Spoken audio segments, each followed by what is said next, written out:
From the Wetzel's Automotive Traffic Center, let's take one last look at your traffic and weather for your ride in on this Tuesday morning. As of right now, the only accident I'm seeing is at I-20 westbound at mile marker number 85. Other than that, everything looking pretty clean and green. Beautiful weather next couple days. High today's going to be 84, lots of sunshine. Clouds return tomorrow with highs of 87 on Wednesday and Thursday. Let's look at your traffic and weather from Wetzel's Automotive Traffic Center here on the early game.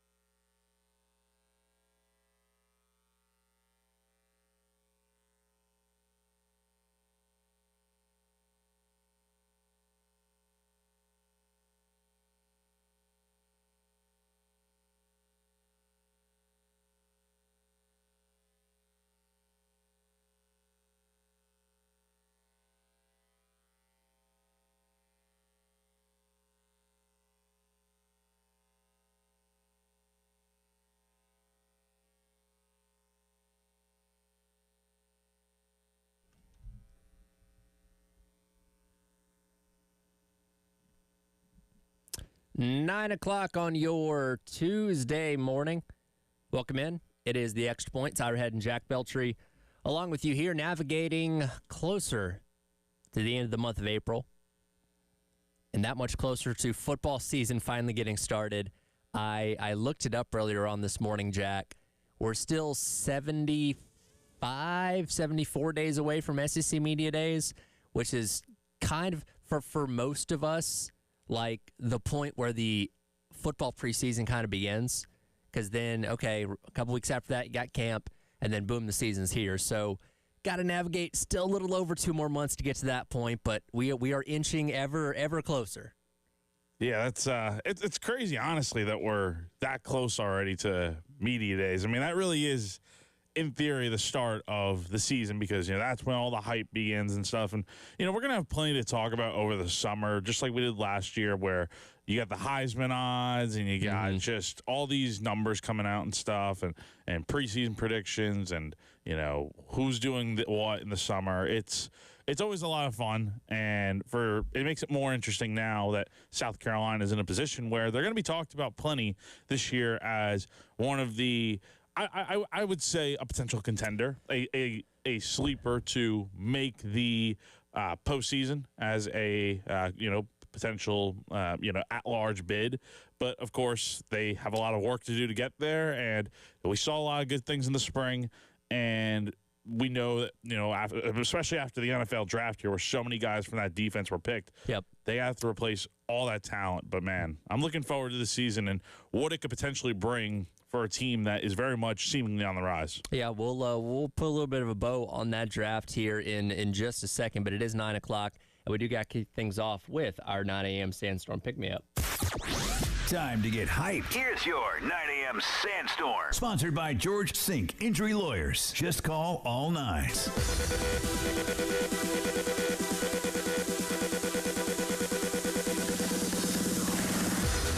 It is time for your 9 a.m. Sandstorm Pick-Me-Up, brought to you by South Carolina's largest injury law firm, George Sink Injury Lawyers. You've been hurt in the car or at work. Call George Sink now at 803 all nines. It was a very successful draft weekend for South Carolina. Yesterday, 600,000 people in total attended the draft over the weekend, over the course of the 3 days.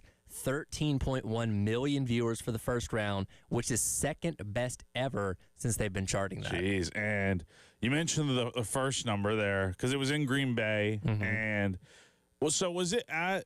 So was it next to Lambeau essentially? It was outside Lambeau. Yeah. Now they had things inside. Yeah. Once guys were getting drafted, and they had like meet and greet things, and they were doing like photo ops and things like that, which I thought initially the whole thing was going to be inside the stadium, because if you're at Lambeau, why wouldn't you want to be inside Lambeau? True. But it was outside and in one of the parking lots, I guess, and Lambeau was obviously in the background, but 120 plus thousand people out there each time, kind of in the area, outside the stage. So it was neat. And obviously, Lambeau's a very unique setting. It is. Given the fact that it's literally just a small town with a football team in the middle of it. But yeah, it went well from all accounts. And I think that's probably why you see the draft. I like it this way better than, because back in the day it used to be at, I can't remember the name of the hotel, but like it was in New York. It was in New York, and then was it at Radio City. No, it was at Radio City for the longest time, but like there was like predating that, like in the 80s and stuff. It was at like some hotel or whatever. But yeah, like I mean, ever since like the 90s, 2000s, even early 2010s, like when Clowney was drafted #1, they had it at Radio City. So they probably want, more people to come because it's such a limited, it's a big theater there, don't get me wrong, but obviously you want more people there. And I like the idea of moving it around every year. The NFL, I'm surprised it took them this long to realize this. They're like, wait a minute, if we move this places, we can sell a ton of tickets. Yeah. People are going to come from all over because we're sickos for football. We'll sit out there for 4 hours and watch names get called. Of course we will. And people did. Oh, yeah. I mean, look, it's such a cool event, honestly. Like, it's the one draft I feel like people actually, like, fully can watch in depth. Now, it does take forever. I will say that. It takes and so long. And this year took longer than past ones have felt. It's just like, we talk about speeding up the games and stuff. We need to find a way to move this draft along. It's like it takes far too long to get through the first round. Until people stop tuning out. That's a good point. Because guess what? Next year there's going to be more advertisers, more commercial breaks. Because here's the thing. Plenty of picks could have been announced without commercial breaks. But again, you see pick is in. Well, I'm going to sit through 4 or 5 minutes of commercials before they actually announce it. That's what takes so long. That's true. It really is. But again, it seemed like a really successful event this year. Obviously the numbers don't lie. So it's good to see it. And a lot of people, including us, were very much locked into it. And the Shedeur Sanders storyline carried the weekend. Obviously, that drug all the way to Saturday, which I'm sure helped the numbers for day 2 and day 3, where you would typically see a good amount of drop off because a lot of the bigger names have come off the board at that point in time. And quarterbacks for this draft are an interesting topic because we went in knowing this was a pretty weak quarterback draft, and the notable names, obviously Cam Ward going #1, Jackson Dart going at the back end of the first round to the New York Giants, Milroe going in the third round of the Seahawks, and obviously Shedeur Sanders eventually going in the 5th round to Cleveland Browns, but not thought of to be a very strong draft class. And it's going to take a while to see what exactly this class is going to be and the legacy of it, but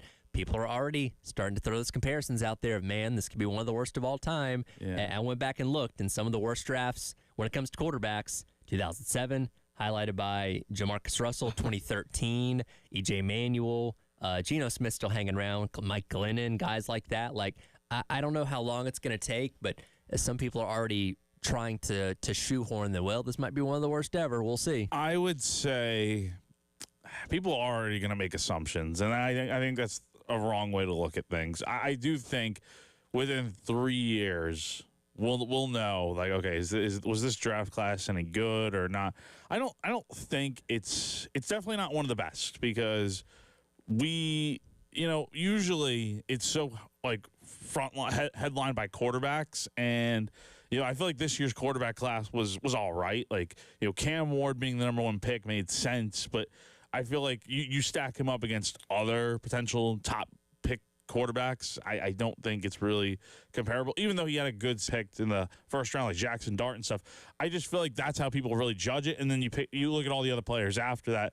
I think there's some really talented pieces in this class, though. Don't get me wrong. Like, some of the players picked, I think, are very good. Like, Travis Hunter, I think, is going to be a generational talent. We'll see what the Jaguars do with him, with the potential of being a two-way player. I just don't see that happening. But overall, I think it's way too early to judge this whole thing, don't you think? I think you have to look, I don't know, 5, 6-ish years down the line. Obviously, all those guys will be past their rookie contracts at that point in time. How many of them got a second contract with the team that drafted them? How many of them are still starting? How many of them have made starts up to that point? And obviously, or their overall records. Because, again, I look at, just by example, 2013, where you still have the possibility of still being in the league.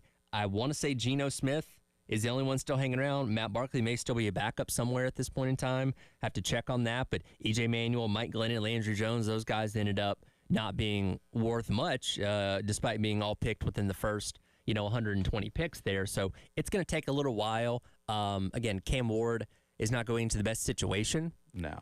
Shedeur Sanders himself is in a quarterback room with 4 other guys. Ugh. So he's got to make the team, first of all. We'll see what happens in Milroe, Tyler Shuck, Jackson Dart, all these kind of guys. And look, sometimes Brock Purdy was Mr. Irrelevant, and, he's helped lead a team to a Super Bowl.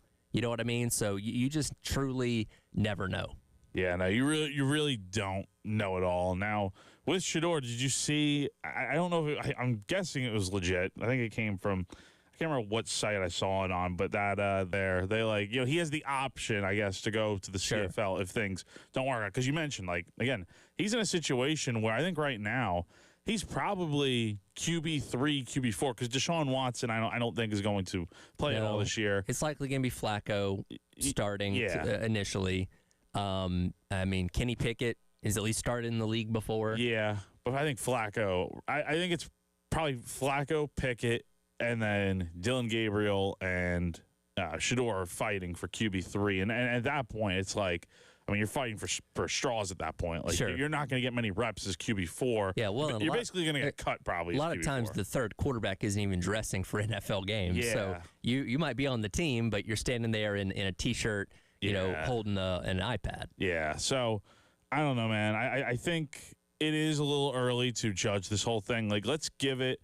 By the time these guys' rookie contracts come to an end, let's really take a hard look at it and be like, all right, what I think we have some data to support whether it was a good or bad draft class. But right now, if I had to take a guess at what I think it's going to be, I think it'll be a decent draft class, but I don't think it's going to be. You look at some of the guys that are from these elite draft classes, like 83, Elway, and all those great Dan Marino, all these great quarterbacks in that class. And then you have 2004 with Roethlisberger and Eli Manning, Phillip Rivers. I don't think we're going to have that type of draft class. Sure. But I think beyond quarterbacks, there are some really talented players in here, like I said. It's going to take time, and we'll see if this class can surprise us at some point down the line. But as we move away from run draft, we're already getting mock drafts for 2026, and there's one particular South Carolina player that is pretty high on this mock draft. But be warned, a lot can change in a year, because we're also going to look back at what happened in last year's mock drafts ahead of 2025. So we'll dive into that coming up next. It is The Extra Point. Tyler Head and Jack Beltry along with you on your Tuesday on The Game.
Welcome back in.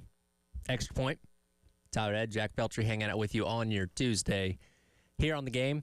You've watched football at Williams-Brice Stadium. Now you have a chance to play golf inside of it. Upper Deck Golf is coming to Columbia May 9th and 10th. And you can win a VIP 4-pack if you go to our 1075 The Game Facebook page and upload a picture of yourself at a game at Williams-Brice Stadium. We'll notify our winners coming up next Tuesday, May the 6th. Again, Upper Deck Golf coming to Columbia May 9th and 10th. As we move away from the 2025 NFL Draft, it is never, ever too early to start looking ahead to the 2026 NFL Draft. And CBS Sports, always kind of one of the first ones to jump on this in the wake of one draft ending, is Josh Edwards put out his 2025 mock draft. And this one's pretty quarterback heavy. Now, we anticipate the 2026 quarterback class to be a lot better than the 2025 one. And we'll get some of these other quarterbacks in a minute. But you don't have to go very far down the list to find Lenora Sellers as the 6th overall pick, projected to go to Las Vegas Raiders. Again, we anticipate Lenora Sellers to be one of the better quarterbacks going into the 2025 college football season. And if he goes out there, balls out, and becomes the number 6 pick, that means South Carolina likely has a really good year. Oh, yeah. I think the thing with this team is that they are going as far as Lenore's takes them. We saw that last year at times with just his dual threat capabilities, where he's literally carrying South Carolina on his back in the Clemson game, scoring those 2 touchdowns, the second one to ultimately win the game and make the difference. But yeah, I mean, look, if that is the case this year, you're right. They're going to have a very good year, or at least he's going to have a very strong season. Like, I think the sky's the limit for him. I think the Heisman talk is legit, and him being a top 10 pick, maybe even if he has that good of a year, he could work himself into being a top 3 pick potentially. But number 6, it seems very plausible. So a lot of quarterbacks in this 2026 mock flying off the board. In the first half of the first round, Nico Iamaleava at 16 to the Steelers. Again, you have Sellers at number 6 going to the Raiders. Drew Aller at number 2 going to the Browns. And this is going to shock you. Buckle yourself in. Number 1 overall, they have Arch Manning going to the New Orleans Saints. Not a surprise, but hey, Arch, his grandfather there. So he's got to wear 8 if he goes to the Saints, right? It's the It's a legacy. The Saints used a number 1 pick on him back in 1971. Yeah. So. By the way, those Saints teams were atrocious. Awful. Those were terrible Saints teams. Arch was on some terrible football teams back in the day in the NFL, but. I mean, look, this being the mock draft here. I mean, look, I think it's way too early to be calling Arch Manning a number 1 pick. I think we haven't even seen him start for a full season. I get he's got the legacy, all this stuff. He's a good player, but we haven't even seen that much of him. Yeah. To where it's like, oh, like this dude should be the top pick. Like, yeah, we've seen him make a start against a bum team, but what are we talking about here? His upside is extremely high. Yeah. Other just some random not great teams. He had the opportunity to take the reins of that Texas team last year in the Georgia game because yours was struggling. They bring in Arch Manning right before halftime. They were down 20-0, and he didn't do anything over the course of the season because now Quinn Ewers is gone. Like I'm surprised Quinn didn't come back. Well, I don't think he would have been coming back to Texas if he had come back. He could have transferred somewhere and made a lot more money. Yes, he could have transferred. It was essentially, I think, Texas probably pushing Quinn out the door so they can get Arch going here. But I think like this season is a very big one for Arch to solidify himself as the guy that we all think he can be, but we just don't know it for sure. And as far as the rest of these quarterbacks in this class go, I mean, you have Drew Aller going number 2, the Browns. I think he's a good quarterback. I'm not super. He's getting better. He's getting better. I think he was much better last year than he was in previous years at Penn State. And then you got, are we sure Nico? I don't buy it. I don't buy it. That's where you kind of lose me with this whole, all right, the quarterback class. The quarterback class might be better next year with a few guys, but overall, Nico being a first-round pick that's a little crazy to me. And here's what's interesting. Because, again, we got a full calendar year before the 2026 draft comes around. Got a whole nother season of college football to play a lot can change. And again, these sites put the stuff out because it's content, and it's always interesting to look ahead and project. And a lot can change between now and then. I went back to this time last year when they put out the 2025 mock draft a full year ahead of time. And oh boy, a lot has changed in a year with what the projections were in April of 24 to where they ended up being in April of 25. In last year's mock draft from CBS as well, Shedeur was the number 1 overall pick. Missed on that one by 5 rounds. Quite a bit. Now, realistically, could he have gone second or third? Sure, but certainly was not warranted of being number 1 overall pick. Got Travis Hunter, second overall pick. Nothing wrong there. Micah Williams went pretty high in the draft as the number 3 overall pick. Harold Perkins was thought to be the number 4 overall pick. He didn't even go to the draft. He's coming back to LSU. Now, he had some injuries last season, so that didn't help, obviously. Things, yeah. But, he's somebody that has had his ups and downs in his college career, and we'll see what happens if he can be fully healthy this year. But I mentioned a moment ago, Sellers was the projected number 6 pick for next year's draft. Last year's number 6 overall pick, Carson Beck. Yeah. Oh, did he fall from grace or what? Yeah, he's not even on this. He's not even a top 20 pick on here. Like, that's, I don't know. And we haven't even talked about Garrett Nussmeier. Like, I think he's the guy that, honestly, man, it wouldn't surprise me if he enters the top 10 pick range, just because I think he's in a good situation at LSU. He I think he was pretty good last year, honestly. And then, if he has a number 12 pick to the Rams, for which next year, they're going to need a quarterback eventually, because Matt Stafford is, look, he's only got so much time left. He's almost 40 now. He's getting there. He's getting older. He's getting older. He's definitely in his late 30s, and I think this is probably the last true year for him of, like, all right, like, if he wants to stick around after this, it probably won't be with the Rams, but I don't know. But I think the Rams are in a position where they're going to be looking at a quarterback, and I think Nussmeier makes a lot of sense. I think he's an NFL-ready quarterback amongst, like, Lenoris, I think, is going to be very good in the league. But if I were to put money on a guy that I think is going to be ready day one to potentially start in the league and have some success, Nussmeier just fits that spot. I think he looks the part of what a prototypical quarterback could be, coming out of the gate. And we've seen the production out of him. Now, yes, has he been surrounded by really good talent at LSU? That certainly helps out a lot. But in terms of, quarterbacks that look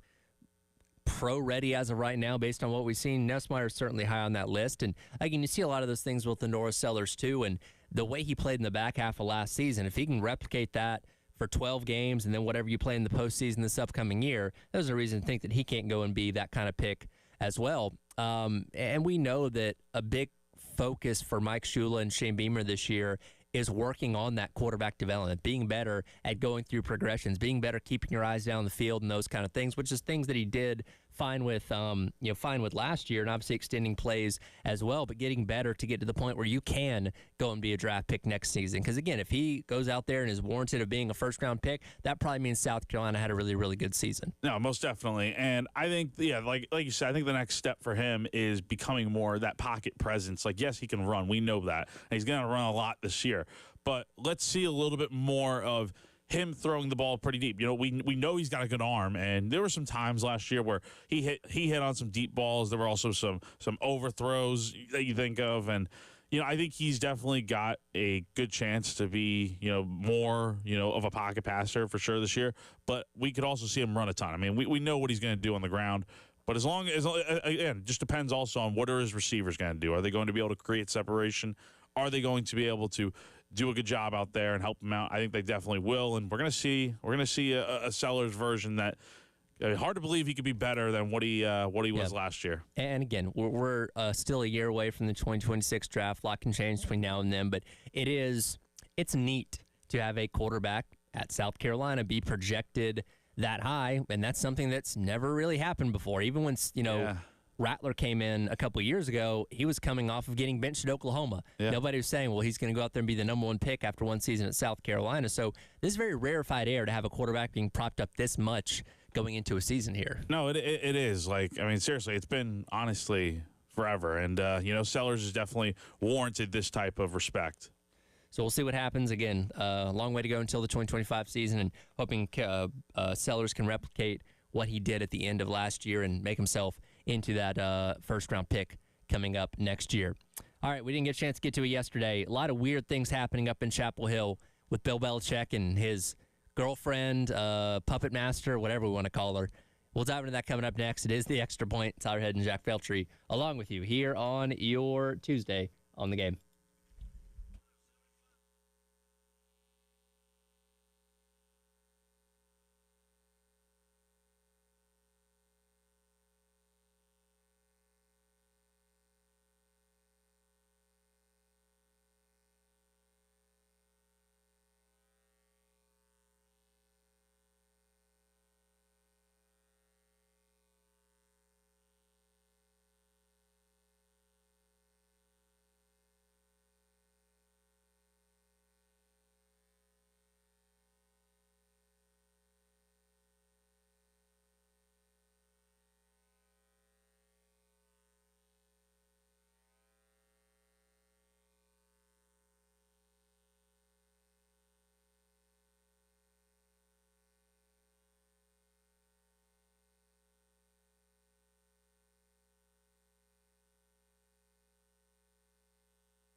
Jordan was a constant presence during our... Tyler Head and Jack Beltry.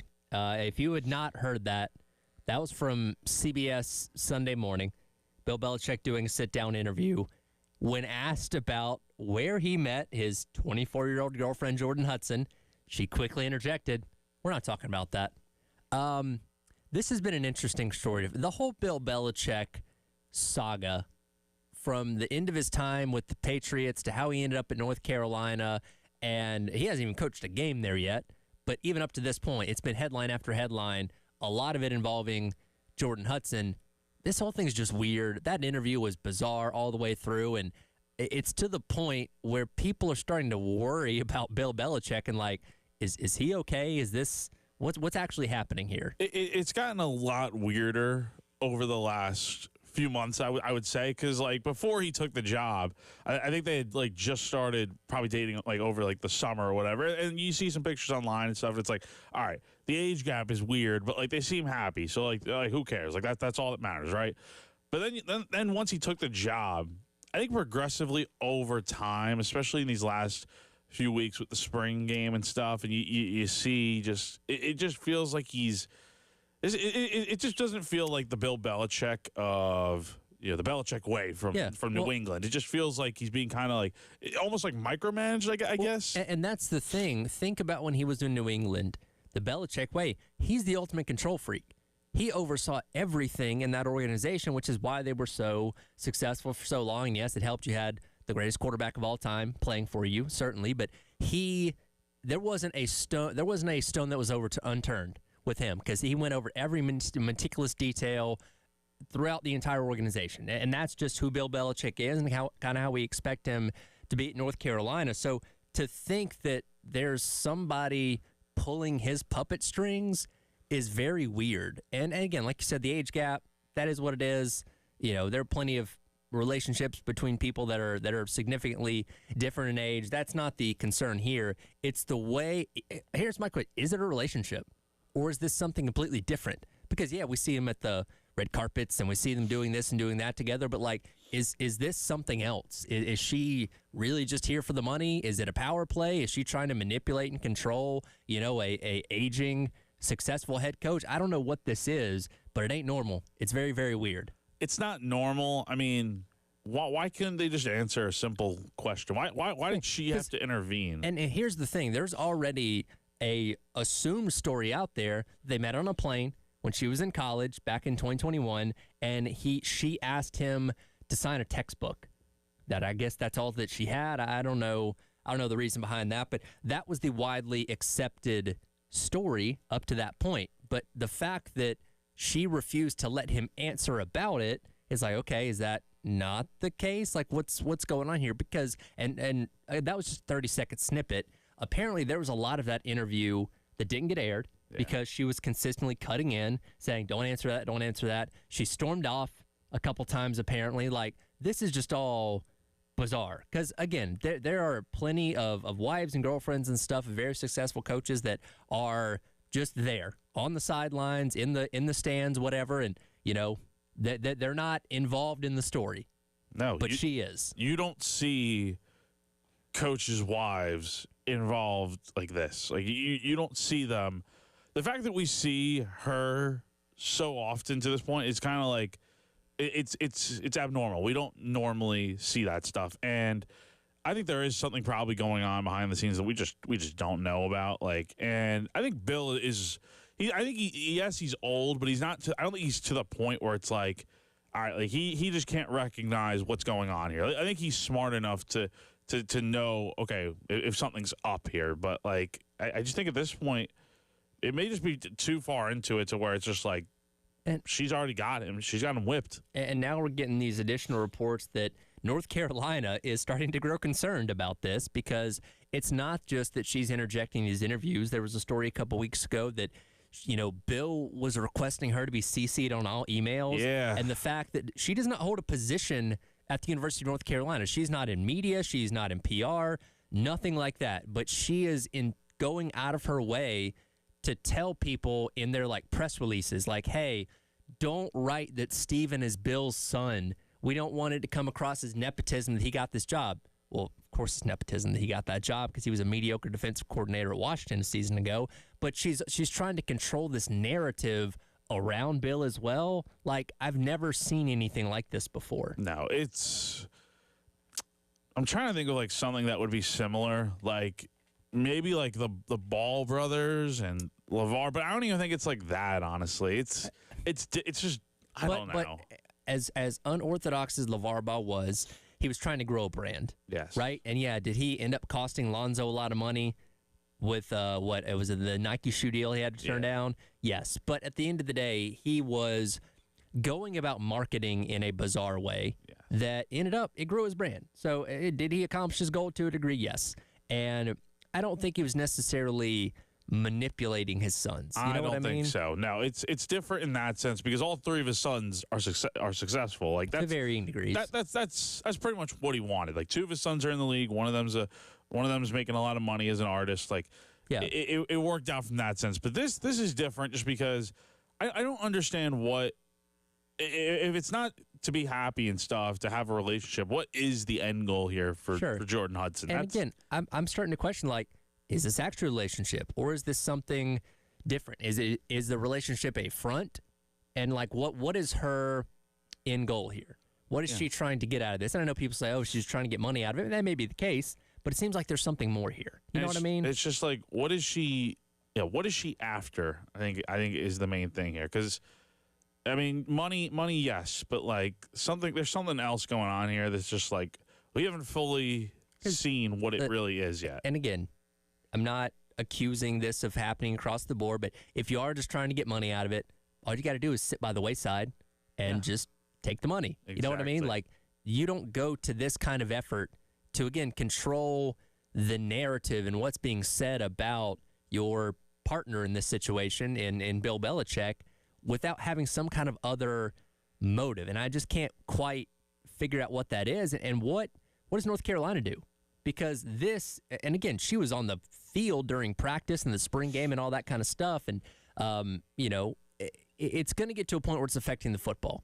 And if Bill Belichick does not come out of the gate successful this upcoming season, if they're, 2-5 after 7 games, we're all going to point to this and say, is it stuff happening off the field that's affecting him? Yeah, I mean, that's going to be a real argument to be made. And I just don't know. Even before all this happened, like when he was initially hired, I had mixed feelings about this decision. Like, could it work? Potentially, yes. He's Bill Belichick. He's a winner. But we saw how his final years with New England went after Tom Brady left and didn't really go too well. And then he's never coached a college before as a head coach. I mean, it's just this whole situation I don't think is going to work out long term. He's also much older now. I mean, it's not like he's 50 years old, being hired as a college head coach. He's not. I don't know how much time does he really have. To me, it's a different game as well. And I get it. He's got all the Super Bowl rings. He's accomplished more than any other head coach in NFL history. That's great. But college is a different animal. It is. And just because you're successful at the highest level doesn't mean you're going to be successful at this level. So I'm a reserving judgment on what he's actually going to be as a college coach. But, man, these off-the-field stuff, we are still 4 months away from the season starting. Who knows what's going to happen between now and then and what effect it could have on this team. It just doesn't help. It's bad PR when things like this are going on and the season hasn't even started yet. And then if losing starts, the flames only grow, right? So if they're winning, nobody cares. But if they're losing, it's only going to get worse. So we'll see what happens. But, yeah, just a strange situation overall that I feel like there's a lot of story that we just don't know fully about that yet that we'll hopefully learn more about as the year goes along. And, again, we'll see what North Carolina does, if anything, to try and get a grasp on this, because it seems like right now somebody that's not an employee of your university is controlling the most powerful coach at your university as of right now, and that's not good. No, it's not good, and it's definitely a different version of Bill Belichick than what we're used to. Yeah, so we'll see. If you want to watch that interview, trust me, it's uncomfortable, but if you can get through it, be my guest. But definitely very, very weird with CBS the other day. Going to talk some baseball on the other side. As we head into this break, though, speaking of baseball, I have 2 family 4-pack tickets for tonight's Fireflies game as they take on Hickory For callers number 4 and 5 right now at 803-404-6100. Again, a family 4-pack of tickets to each one of you to see the Fireflies take on Hickory coming up tonight over at Segra Park. It is the Extra Point. Tyler Head and Jack Beltry on your Tuesday. You're on the game.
Welcome back in.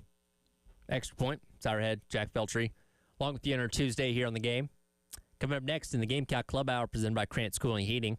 Myself and Chris Clark said to be joined by Jacoby Wright of Gamecock men's basketball as we'll reflect on his time here at South Carolina as I know it seems like forever, but he is finally, I believe, out of eligibility. Is that correct? Well, you never know. You never know. So here's the thing, because there's so many guys, even like Jamari Thomas, like there's been so many players that they're supposed to be out of eligibility, but they've decided to enter the portal and try to get a 5th year, because I think that's where eventually, that's a whole nother conversation, but I think that's eventually where things are heading, is where guys are automatically going to get 5 years. But yeah, man, it's definitely a different time. For now, I think he's done. For right? now, yes. For now. So, to answer the question, yeah, yes. We'll get his thoughts on everything, and obviously his time at South Carolina coming up at the top of the 10 o'clock hour. Talk a little bit of baseball here tonight in action, taking on Charleston Southern pregame at 6:15 for a 6:30 first pitch over at Founders Park. Look, we know what the deal with this team is. They got to find a way to win 8 out of their last 9 conference games or go on a magical run in Hoover to make the postseason. Obviously, you don't want to lose tonight's game, which they probably shouldn't because they've taken care of their business against teams like this. But we've talked in circles about this team at this point. I don't know what else we can really say besides go out there and try and handle your business and hope for the best. Yeah, I mean, look, the story of the season has been they've taken care of business against teams that they should beat, but they just can't seem to get over that hump. Against Ole Miss, they played pretty well for 2 games. Then they kind of they did not play well in that 3rd game, and they got blown out. So don't know what to say about this team other than the fact that they struggle against quality competition, and they're fine against teams that they should beat. But tonight, you're probably going to have to do it without 2 of your top players, it would seem, just based on some of the things that Paul Mainieri had to say when he was on the postgame show yesterday with Jay and Elijah. Yeah, and Petrie obviously being the most important ones of that, and we'll see, because he had the MRI yesterday, I believe. We don't have a full update on what the prognosis is there yet, do we? No, but Mainieri did have a comment on it that, if you want to play the clip, it didn't sound amazing by any means. But, again, it's just Charleston Southern. So I think you could live without Ethan Petrie and Nathan Hall potentially tonight. You have asked the question, because Nathan Hall's a different story. But for Ethan Petrie, let's say it is just a minor injury, and he could theoretically come back. Does he want to? Does it benefit him to play out the next 3 to 4 weeks on a team that is clearly not going to go anywhere and potentially risk more injury when he's got the draft coming up here, where he's going to be a pretty high pick? Getting to talk to him over the last few years and just hear the type of player he is, I think he would play, to be honest. If he's healthy enough, I think he would play, just because I think he's such a team player and a guy that he enjoys being at South Carolina. Like, that's all indications point to that. And so I could see him playing out these final few weeks, but obviously you do have that in the back of your mind. Like, we don't have official word if he's going to the draft yet or not, but in the back of your mind, you're like, he'd be kind of crazy to not go to the draft. He'd be like Colin Murray Boyles deciding to come back to South Carolina instead of not even exploring the draft, right? Yeah. So for Ethan, it is a very important decision he would have to hypothetically make. If he's not 100%, I don't see the reason why to play out the rest of the year. But again, it's kind of up to him.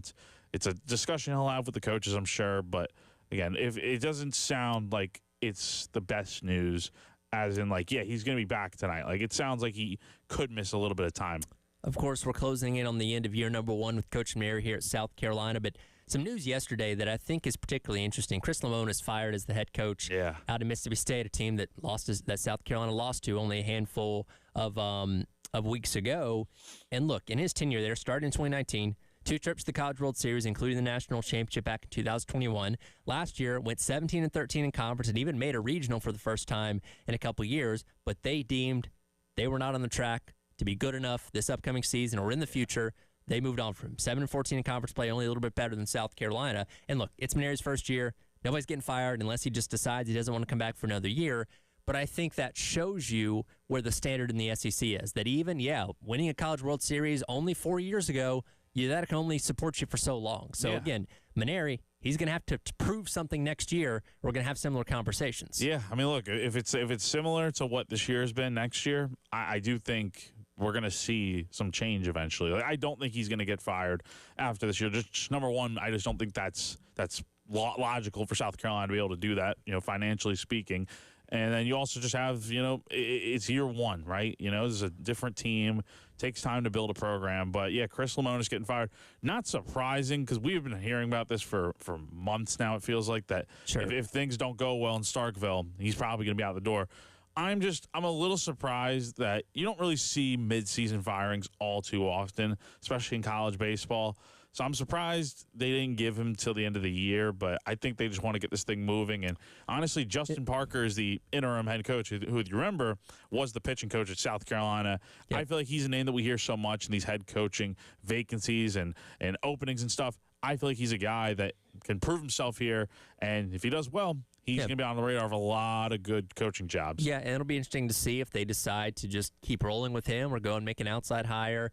I saw some people already doing the mock-ups of Tony Vitello in Mississippi State gear, which is not going to happen, laughable. But it's funny that that's kind of the conclusion everybody tries to jump to. But if he did go to Mississippi State, boy, would he do some good things there. Oh man. That's a baseball school right there. He's done phenomenal at Tennessee. Yeah. And obviously coming to adapt with the World Series last year. Yeah, so it's, hey, again, just goes to show, no one's job is safe. Nope.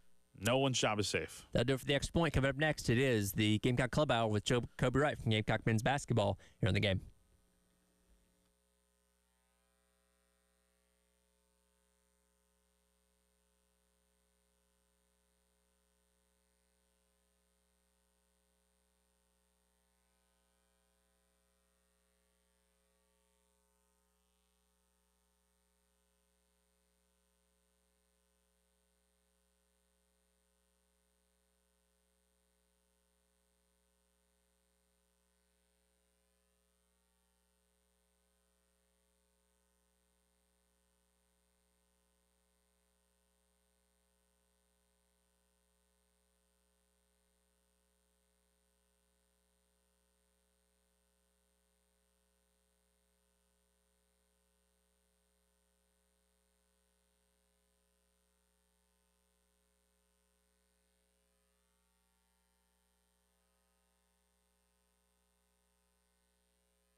10 o'clock. Welcome back in. It is the Gamecock Club Hour, presented by Krantz Cooling and Heating.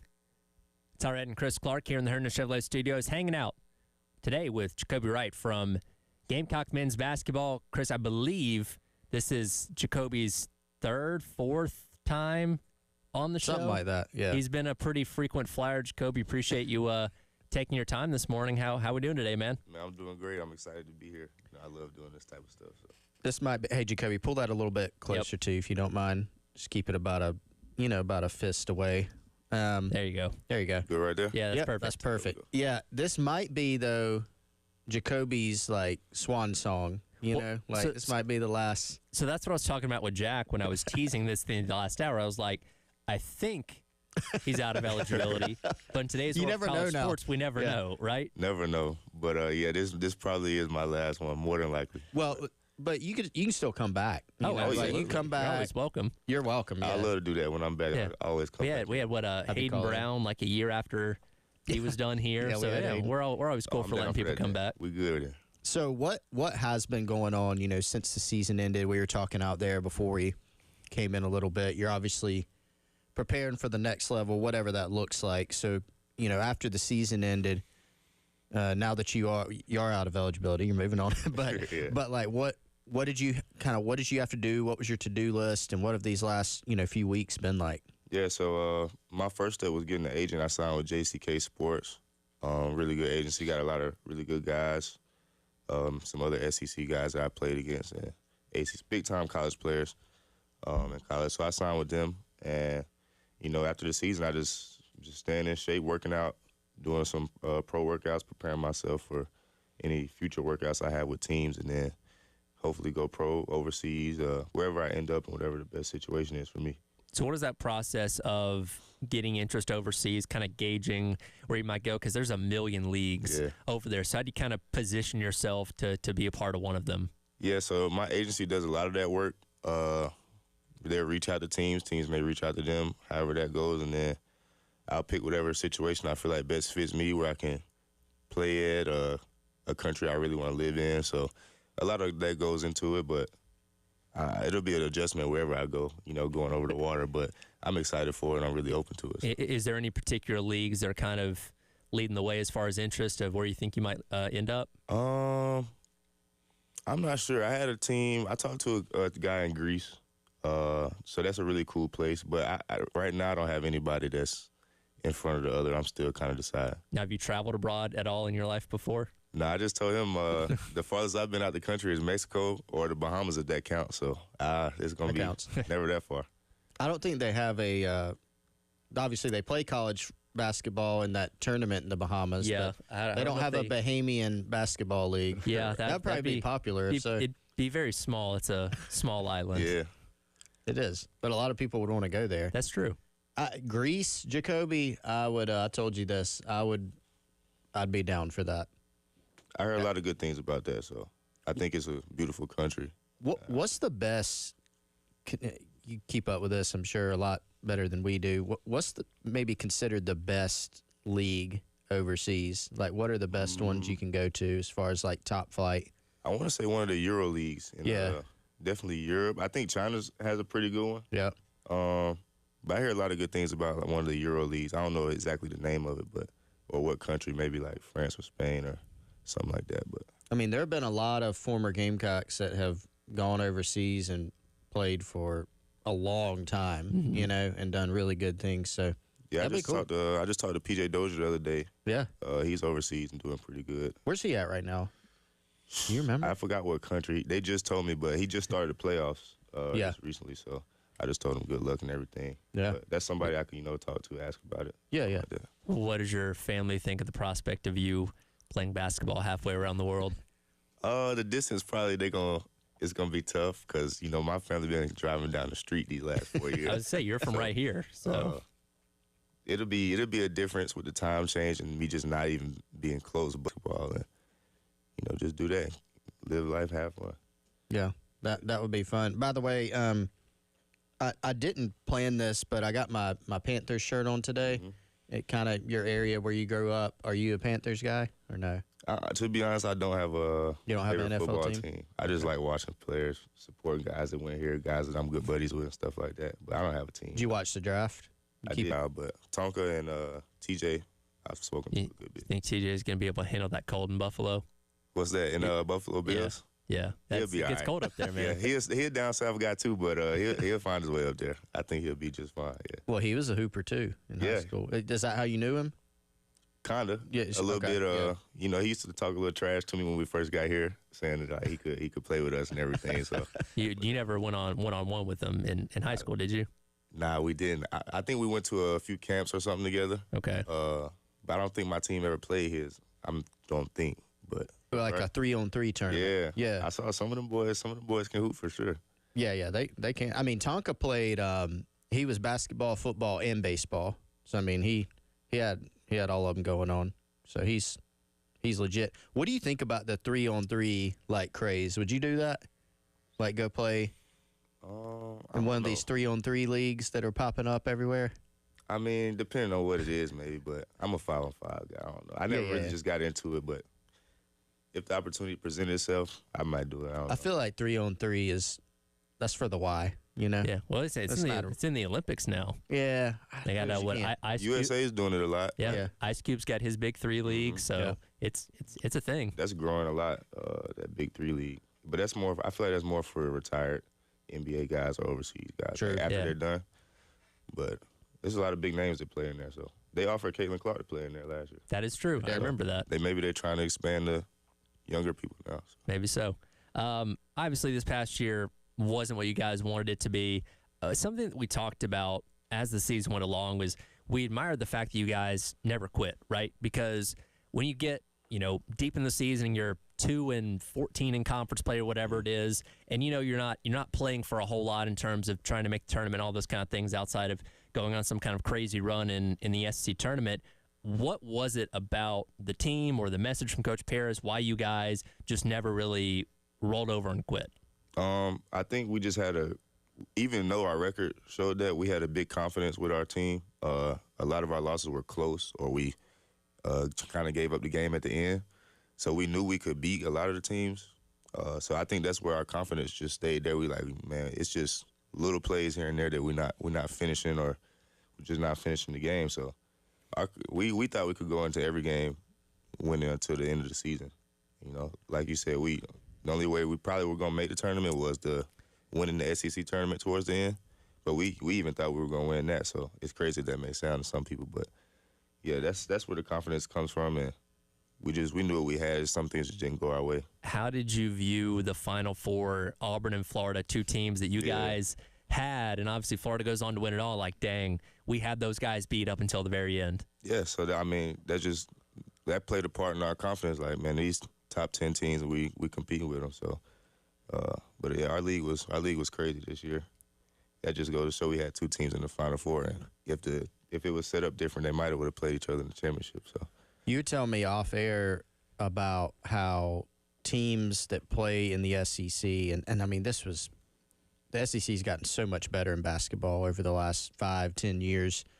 That depth is something that you've got to have. Is that what stood out to you the most, maybe about the league this year? Just like how deep teams were, how talented they were. Yeah, what was it? Some of them top teams, like especially with how people can transfer now, they load up on starting caliber players. So teams with 8 or 9 capable starters, 10+. If something goes wrong, some people get hurt, whatever you call it. Even if you fully stacked. That's a big advantage to have, especially if you have, if a team plays all 10 of them, they're all going to be fresh the whole game. So depending on how you use that, it could be a blessing and a curse. It could also be bad. If it doesn't fit, you have too much talent, it doesn't fit. So it goes both ways, but a team that makes it work is a really good thing. How have you – I know you talked to a lot of guys at other schools that, you've just gotten to know over the years, high school or AAU ball or here in college, whatever it may be.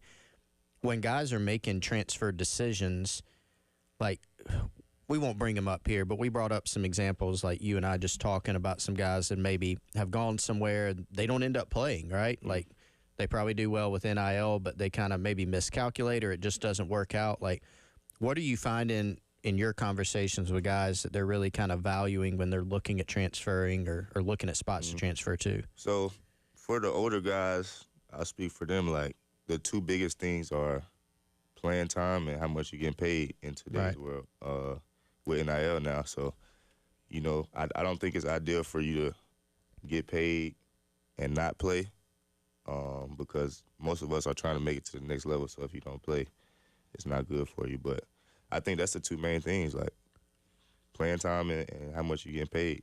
I don't think guys really value, like, the city or the locations of the schools anymore.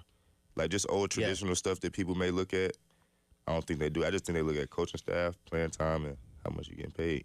Well, it's such, like, you got to make a quick decision. Yeah. A lot of times you got, like, 1 year, like you said, the older guys. Like, in high school, you're getting recruited for, like, 3 years. Yeah. Like, I think about football even more than basketball, but you're getting recruited for a long time. You're doing photo shoots and getting loved up. And, like, nowadays, like, a guy comes on campus, he's taken one visit. He's known you for a couple weeks, and he's like, how can I get developed? Where can I play? What's my payday? You know, which, I mean, that makes sense. Which is kind of the most important things, like, yeah, how can I get to the next level? How can I take care of my family right now? Help my situation out. I think that's the biggest thing for guys. Yeah. Well, and you're such a unique case yourself that you stayed here for all 4 years through a coaching change and all that kind of stuff. And I think we've asked you about this before the season started when we were over at Colonial Life Arena. But, I mean, what was the temptation to maybe look elsewhere at points and ultimately deciding to stay here for all 4 years? I just feel like I fit here. You know, I'm a loyal guy, so I believed in, especially after last year, I've been believing in what Coach Parrish, how he coaches and everything. And this is my area, you know, I'm close to home. And, you know, they took care of me as well, being a guy that's been here. So it was no reason for me to get out of there. Hanging out with Jacoby Wright from Gamecock Men's Basketball. Have more on the other side. Gamecock Club Hour, presented by Krantz Cooling Heating on your Tuesday here on The Game.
on the game. Of course, as you talked about a moment ago, past season wasn't what you guys thought it was going to be. This past 2 years, though, you've had the opportunity to play next to Colin Murray-Boyles, who will be hearing his name called coming up here in a couple months with the NBA draft, likely somewhere in the first round. You've played with a lot of different guys over these past handful of years. What, in your opinion, made Colin so special and kind of set him apart from everybody else? Honestly, he just a really good player, like all around, with a good touch. He expanded out his jump shot a little more, which I think was the biggest thing for him coming back. But for him, he just gets it done. He get the ball to him in certain spots, and good things gonna happen. He unselfish, so you can't really double team him because at least he's gonna make the. It was a pleasure playing with him, and I hope nothing but the best for him. And I hope he go to the right team. He can show what he can do on the next level. So something you and I were talking about during the break there was just fit on teams, right? So you look at not this past year, but the last, when you guys made it back to the tournament, had a historic year. You know, it was kind of interesting because you had Colin in his first year, who's going to end up being, you know, kind of the star power.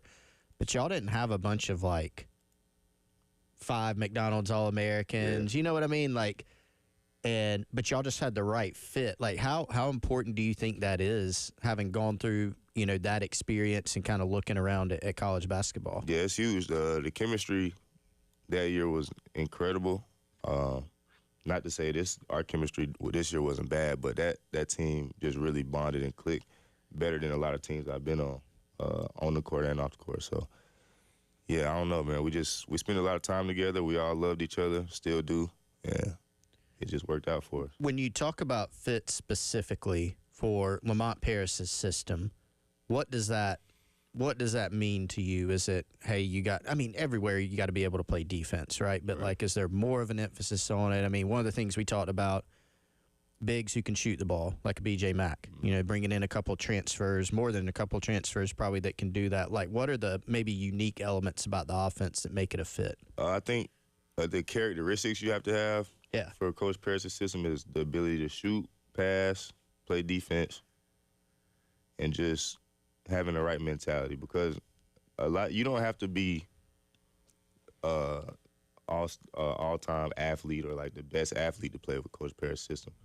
Like, defense is just the ability to play the rules that's put in place, and we feel like what those are, just making them, like, just being able to make them take tough shots, standing between your man and the basket to keep it simple. And if you can do that, you can play with Coach Paris and play like certain pick and roll rules and everything, box out, like real simple fundamental stuff. You can do the fundamentals, you can play.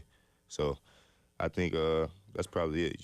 Shooting helps, and passing and IQ. You got to be able to make certain passes, entry passes to the post, certain skips, pick and roll, pocket passes, just certain stuff like that to where our offense can run how it's supposed to. Mm-hmm. What are your thoughts on Michi coming back for a second time? Yeah, it's dope.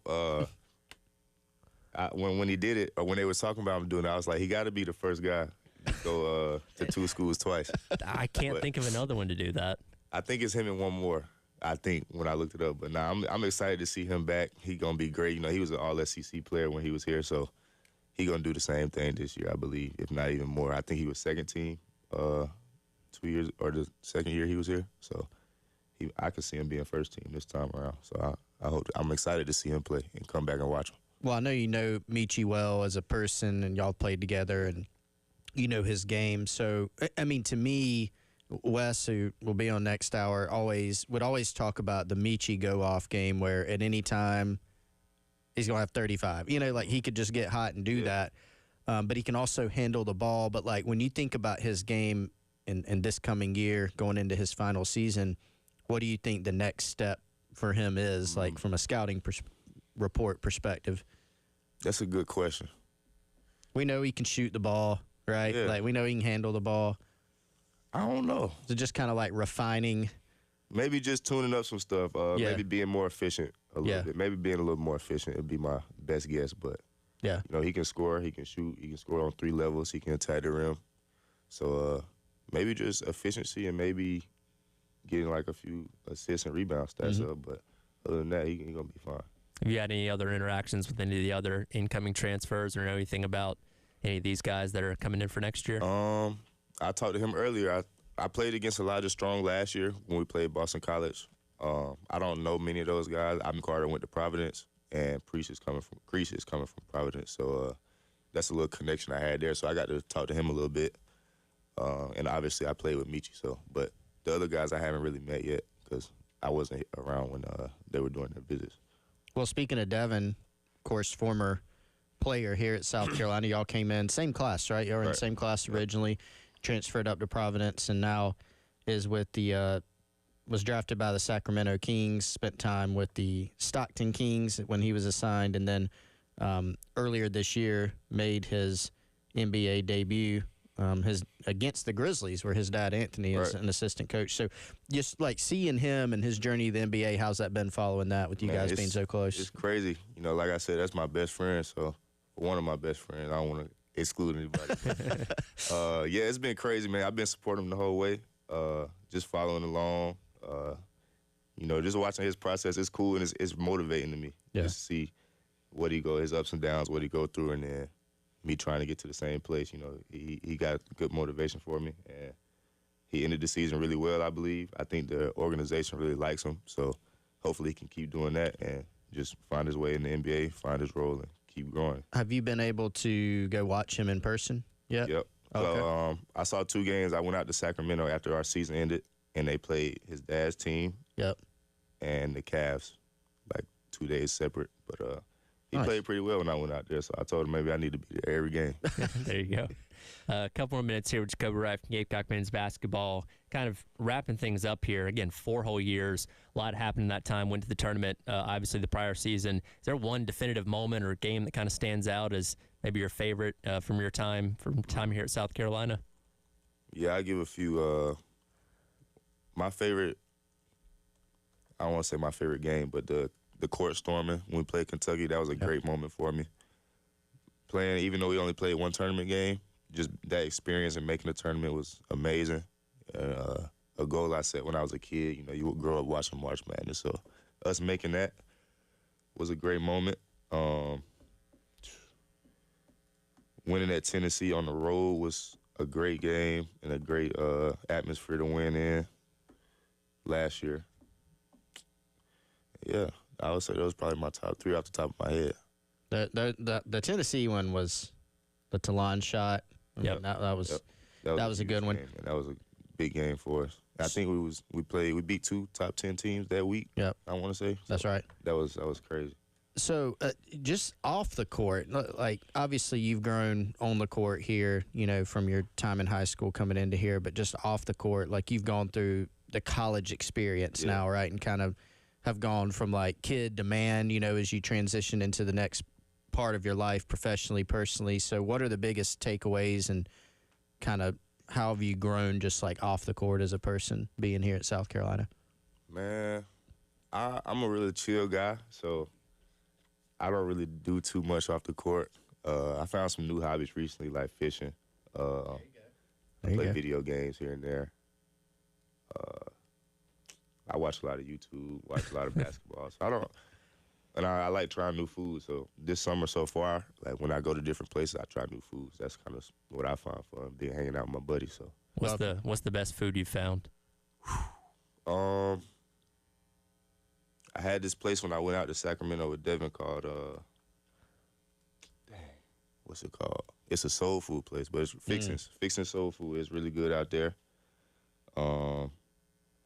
I also tried something when I went up north. It was like a patty melt, but with some different sauce on it. It was pretty good. So I've been trying some new things, but. So if you get to go overseas, you're going to be... Yeah, it can be a lot of different things. Have to come back and give us your reviews of that. All the spots out here in Columbia, at least most of them. I've been to it at least once, so. You're going to have a very eclectic palate by the time you come back here again, right? Oh, yeah. Anybody can ask me where to go out here, and I got something for you. Well, man, about a minute left to go here. Like I said, been third or fourth time I've had you here on the show, and appreciate you obviously taking your time for us, and enjoyed watching you here, and can't wait to see what the career has for you next. And obviously, like Chris said, you're always welcome to come back and hang out with us. Appreciate that, man. Appreciate y'all having me. When I'm back in town, I'm definitely stopping by. Absolutely. I love doing this, so. That is Jacoby Wright from Gamecock Men's Basketball. This is the Gamecock Club Hour presented by Krantz Cooling and Heating. Hour continues up next here on the game.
Welcome back in. It is the Gamecock Club Hour presented by Krantz Cooling and Heating.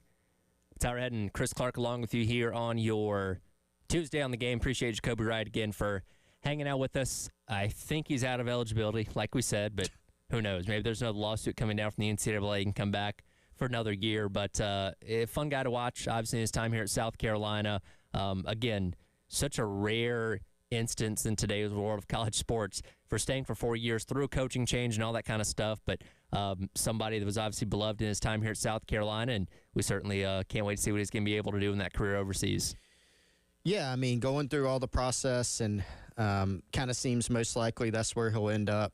And just, he's one of those guys, you know what you're getting. If you're one of these teams overseas, I think Jacoby has an opportunity to probably play for a while over there because he's going to give, you know what you're getting with him. And it is kind of fascinating to listen back. I mean, his best friend, Devin Carter, who came here, was signed here, played here for a season, and then transferred out, now playing in the pros, but transferred to Providence.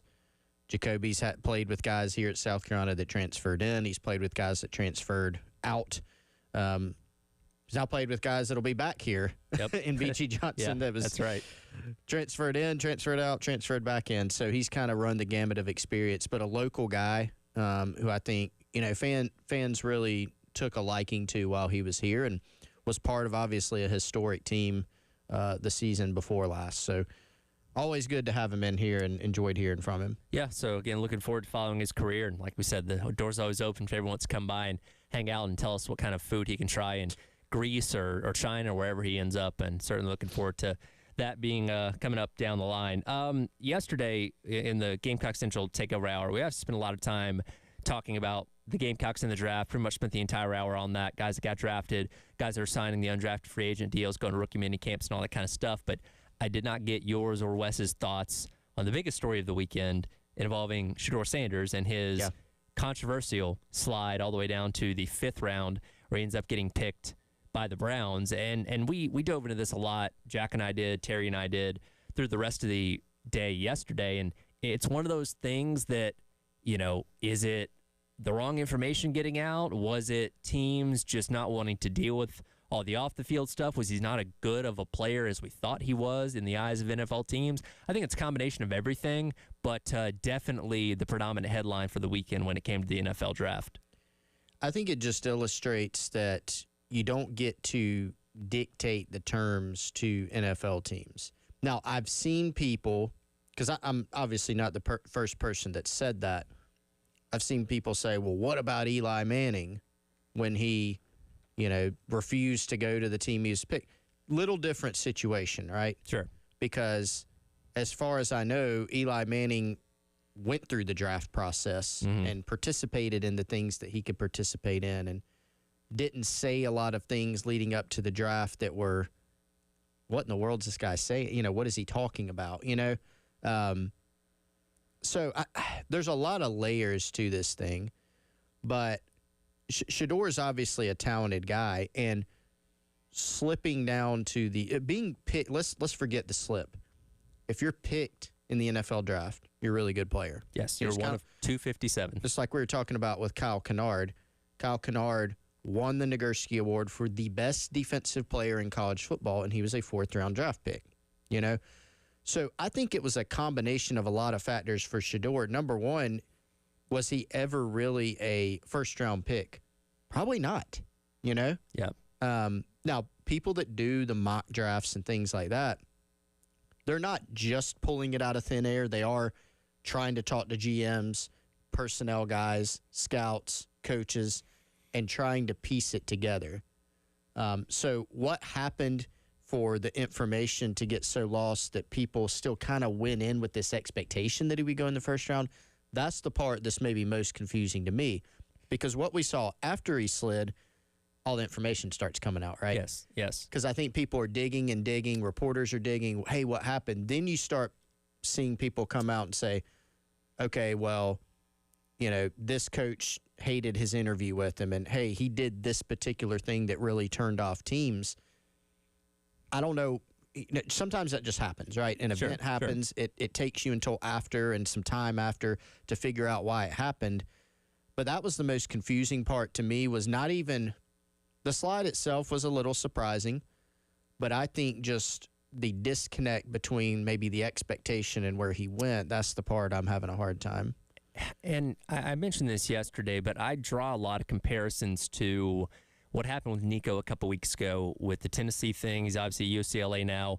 That was over negotiations of what he thought he deserved to be paid, and as he quickly found out, he did not hold all the chips, and Tennessee said, okay, go somewhere else then. I think you kind of look at this in a similar way where, again, I think the NFL, as in a way, was sending a message that, hey, you don't control the cards here. We are still a league. We decide who's going to be in it. We decide where you go and all those kind of things. And falling to the fifth round was maybe a little extreme. I thought when, like, Jalen Milroe went in the third round over him, like, okay, you can say with a lot of confidence that Shedeur Sanders should probably be somewhere around where Jalen Milroe goes. He ends up sliding all the way to round number 5. But I do wonder how this affects future draftees when they're going through their process. And again, Shedeur Sanders was a rare case of, hey, your dad was this, successful NFL player that ended up being your coach in high school all the way through your college career to where maybe you felt a little bit sheltered and felt like you could go out on a limb a little bit more with your own self-confidence. Not every player is going to have, but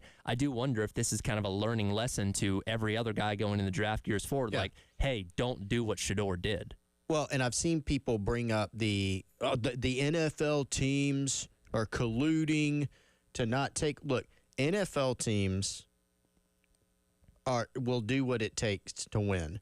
Yeah. There are guys playing prominent roles who have criminal records, who have done some bad things, some very unsavory things. These teams want to win, sure, right? And I think there's a great quote that I saw from Mike Tannenbaum, who's a former GM. When your ability is not beyond reproach, the pre-draft process matters, right? Mm-hmm. So you will see. Sometimes you look around and you're like, why is that team taking that guy? He did this thing or that thing because he's really, really good, Yeah. And even if you don't, obviously Shedeur, for all the teams that did not take him up until the 5th round, there's always this trade-off. First of all, what is he as a player? Is he good enough to play? And sometimes there's a trade-off of, he is good enough for this particular slot, and I think Shedeur Sanders just gave himself a lot of buts in that category, right? Mm-hmm. Not going through the combine, it's one thing for Eli Manning to pull an Eli Manning, but when Deion is saying we're going to pull an Eli, what signal does that send to a lot of teams? Right, that you think pretty highly of yourself, and for one, he limited who he talked to in general. He didn't talk to every team that he possibly could. Basically teams that were drafting in like the top 10, where, again, he thought he was going to be a top 10 pick. That was not the case. Yeah. And, there are a lot of reports coming out talking about how some of the interviews were pretty bumpy, pretty not great. So taking phone calls and interviews, look, you can go on a job interview. I would recommend not taking a phone call in the middle of it, let alone an NFL draft interview. And Peter Schrager pointed out, there's always a counterpoint to these things, but you can point out how it's different, right? Caleb Williams, Peter Schrager pointed out, just met with the Bears. Mm-hmm. He didn't do other interviews, didn't work out at the combine, didn't do anything. So I'm going to meet with the Bears because I'm going number 1 and the Bears are going to pick me, right? Yep. And that happened. What's the difference? It was Caleb Williams. Yeah. And teams, right or wrong, the Sanders camp or people who are huge fans of Shedeur Sanders might say he's better than Caleb, but NFL teams didn't think so. Yeah, the talent was undeniable. Yes. Caleb Williams, a little more deniable, sure. Not saying he can't be a good pro, but there was a lot of buts when it came to his profile. That's right. And Shedeur may end up being phenomenal. Maybe he's the best quarterback in this draft. Maybe. We'll see. And if so, then we'll say, well, the team should have taken him despite those. But he put up some red flags for himself along the way, and when you play those games, you win those prizes. Yep. At some point. Absolutely. And again, it's going to be an ongoing saga. We'll see what happens in a very crowded quarterback room up there in Cleveland. We'll come back, talk a little more draft as we wrap up the hour. It is the Gamecock Club Hour presented by Krantz Cooling and Heating. Quick reminder, Gamecock baseball in action tonight is to take on Charleston Southern, 6:15 pregame for a 6:30 first pitch, all right here on The Game.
Welcome back in. Gamecock Club Hour presented by Krantz Cooling and Heating. Tyler Head and Chris Clark along with you here on the game. Wes Mitchell will jump in with us at the top of the hour. The Gamecock Central Takeover Hour presented by Firehouse Subs. Reminder, by the way, we're going to be out tomorrow morning from 9 until noon at Firehouse Subs on Forest Drive for the Schroeder's Towing Roadshow. Come by and see us. Store open up at 10 o'clock and come hang out, talk plenty of Gamecock sports as we get through the middle part of the week. As kind of wrapping up draft things from this past weekend, we noted on this on Friday, I believe, that 26 of the 32 players taken in the first round, I believe, were from the SEC and the Big Ten combined. At the end of the weekend, 257 total picks, 150 of them came from those two conferences. And I bring this up because, and we're all fans of Josh Pate and the Josh Pate College Football Show, and a point that he brings up a lot, to counter the people that say, well, there's a bias between the SEC and the Big Ten. ESPN wants it to be the best conferences and all that kind of stuff. Well, the NFL must be in on that conspiracy because they keep drafting players from those conferences in mass numbers compared to the others. And again, it just reinforces what we already know. These are the two best leagues by and far. And as we get into this new realm of the college football playoff with automatic qualifiers and stuff like that, whether you believe in it or not, they're going to be the ones that get majority of the spots because they have the majority of the talent. They have majority of the eyes on their product. And at the end of the day, they just control the majority of college football to this point. And that's a great reason why I haven't heard this lately. And I think what you just pointed out is a big reason for it. It wasn't that long ago, Tyler, that a not insignificant portion of the South Carolina fan base is wondering, should we just try to leave the SEC? What if we went to the ACC? Could we compete better there? Nobody's saying that now, right? Despite the SEC being tougher than ever in everything. I mean, we always, it seems like every time we sit here, we're going, well, this past season or this current season, the SEC is the most historically loaded season in blank sport, baseball, basketball, football, whatever. And it is incredibly hard to compete. And that's even more so the case now that you add in a couple of the biggest brands, most storied brands in college football in Texas and Oklahoma. Teams that, Texas is recruiting extremely well. They're loaded from an NIL standpoint. Oklahoma had a down year, but could certainly be better, and they've been better in the past. That they'll be a factor. They'll be a tough out week in and week out. But you're well positioned. If you're in the SEC, if you're in the Big Ten, South Carolina's current athletics director came here from a really good job at TCU in the Big 12. Great job. Sure. But you're getting into the SEC. Yeah. That counts for something. It's what everybody wants to do. Let's look at two guys that got drafted this past weekend, and Demetrius Knight and Kyle Kennard came in here for 1 year out of the transfer portal. If South Carolina's in the ACC or the Big 12, did they come here? Maybe not. Yeah. Because, again, they wanted to prove something. They wanted to prove they could play at the highest level of football to put themselves in a better position to get drafted, and that's exactly what they did. So, yes, you're not at the top of the SEC right now. You'd love to get there. Obviously, you had a really good season last year where you were in the conversation for making the playoff with Alabama and Ole Miss and teams like that. So you still have a ways to go, but, yeah, you're in the right place. You're obviously making way more money than you would be in any other conference outside of the Big Ten, so you want to hang on to this as much as you can, and obviously you kind of get the benefit of the doubt by being in the SEC, whether that's right or not, because that's just how it is. That is how it is, and now the counterpoint to that would be, you played a very difficult schedule last year, and you got left out, but I think for South Carolina, the point is, hey, if you could have finished off one more, you finish off the Bama game. Sure. You're in the playoff. And LSU's less controversial. You win that game. You're in the playoff. Very likely. So, I think there's levels to everything. But, yeah, being in the SEC, Big Ten, you do get the benefit of the doubt. But it's not a benefit of a doubt that's pulled out of thin air. There's quality. There's quality every year, top to bottom. It's extremely, it's loaded. And the resources, right? So that's a big part of this. You start thinking about the revenue share era, schools staring down the barrel of a new – now, there are already enough challenges. Sure. Now, hey, come up with $20 million more dollars to pay players. Every dollar counts. And so the decisions I think that you're going to see athletic departments make are really going to be grounded in, that and trying to create extra revenue. But if you're an SEC or Big Ten school – you have revenue. You have more revenue than others. You still have those challenges, Sure. but they're not as challenging than, say, ACC schools who, just got in a big fight with their own conference over revenue. Yeah. Well, and, kind of the argument you said about fans at one point saying, well, maybe we should go to another conference. People saying, well, why doesn't Vanderbilt go and join the ACC or the AAC or the Big 12? They're good where they're at. Yeah. Are they the best program in the SEC? Not by a long shot, but they're making a lot of money doing it. And again, they're good in other sports as well, like baseball and all that kind of stuff. But yeah, if you're in the SEC, you're hanging on to that with a death grip because there is no better option than where you're currently at right now. Yeah, it's where you want to be. I mean, there's a reason that they're producing all these draft picks, that schools recruit that way. And I go back to the revenue piece. It's so significant now. You don't want to jump to a conference where you've got less resources and then you have to compete against the SEC and the Big Ten for playoff spots and kind of do it with an arm tied behind your back. You don't want to be there. Right. That'll do it for the Gamecock Club Hour presented by Krantz Cooling and Heating. Coming up next, Gamecock Central Takeover Hour presented by Firehouse Subs with us and Chris, or Gus and Wes. Getting names mixed up. It's okay. It's Tuesday here on the game. Okay.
11 o'clock on your Tuesday morning. Welcome in Gamecock Central Takeover Hour, presented by Firehouse Subs. Tyler, Chris, and Wes arriving right on time.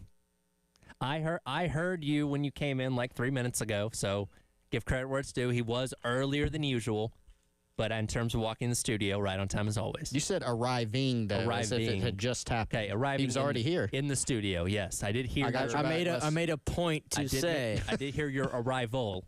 Yeah, I had to I take care of something. I saw you come in as the intro is playing. Okay. So, all right, Tyler. Wes has been working on some breaking news. Chris is rocking his Panthers shirt. yeah, I see that. Jacoby Wright, Not a Panthers fan. I was already like pulling it out this morning, and as I pulled it out, I was like, oh, Jacoby Wright, like he's from that area generally. I wonder if he'll appreciate it. He didn't really.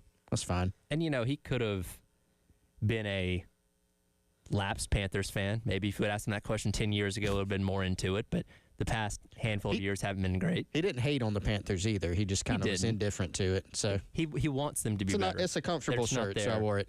Not there right now. And you're right. Wes has been working on some breaking news, which we'll dive into right away as we've got another commitment out of the transfer portal. Tyler, this is why you don't even need to worry. When you send those texts the night before, what we're going to talk about tomorrow, guys. Well, you guys, the Gamecock football world will deliver. It will deliver us something to talk about every time. To give you a glimpse into my day-to-day, I have to present the show rundown to Terry every morning at 8 o'clock. So I have to have something slotted to know what we're going to talk about. You've never said that before. Didn't know that. Okay, well, now you know. Just put on there whatever Wes and Chris talk about. Breaking news does happen. We shuffle things around, but have to have at least an idea of what's going to happen to present to him before the show happens. That's valuable info. And we never knew that. My solution for solving it is not to plan better. It is to eliminate giving the rundown to Terry. He doesn't need it.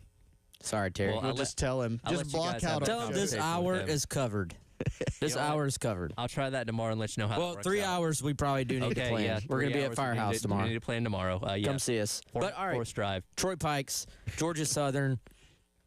This is one I feel like if you were following the transfer portal recruiting stuff, and reading about it, you kind of started to get a feel for, all right, Carolina is at least in a decent spot for this kid. Now, here's the thing about transfer portal recruiting. It can shift incredibly quickly. And this was one, Chris, it actually played out, I would say, very just kind of matter-of-factly. Like, he even did some interviews. You don't always see that with transfer portal guys. Like, he said, hey, here's some schools I'm going to visit. He said, I'm going to visit them, then make a decision.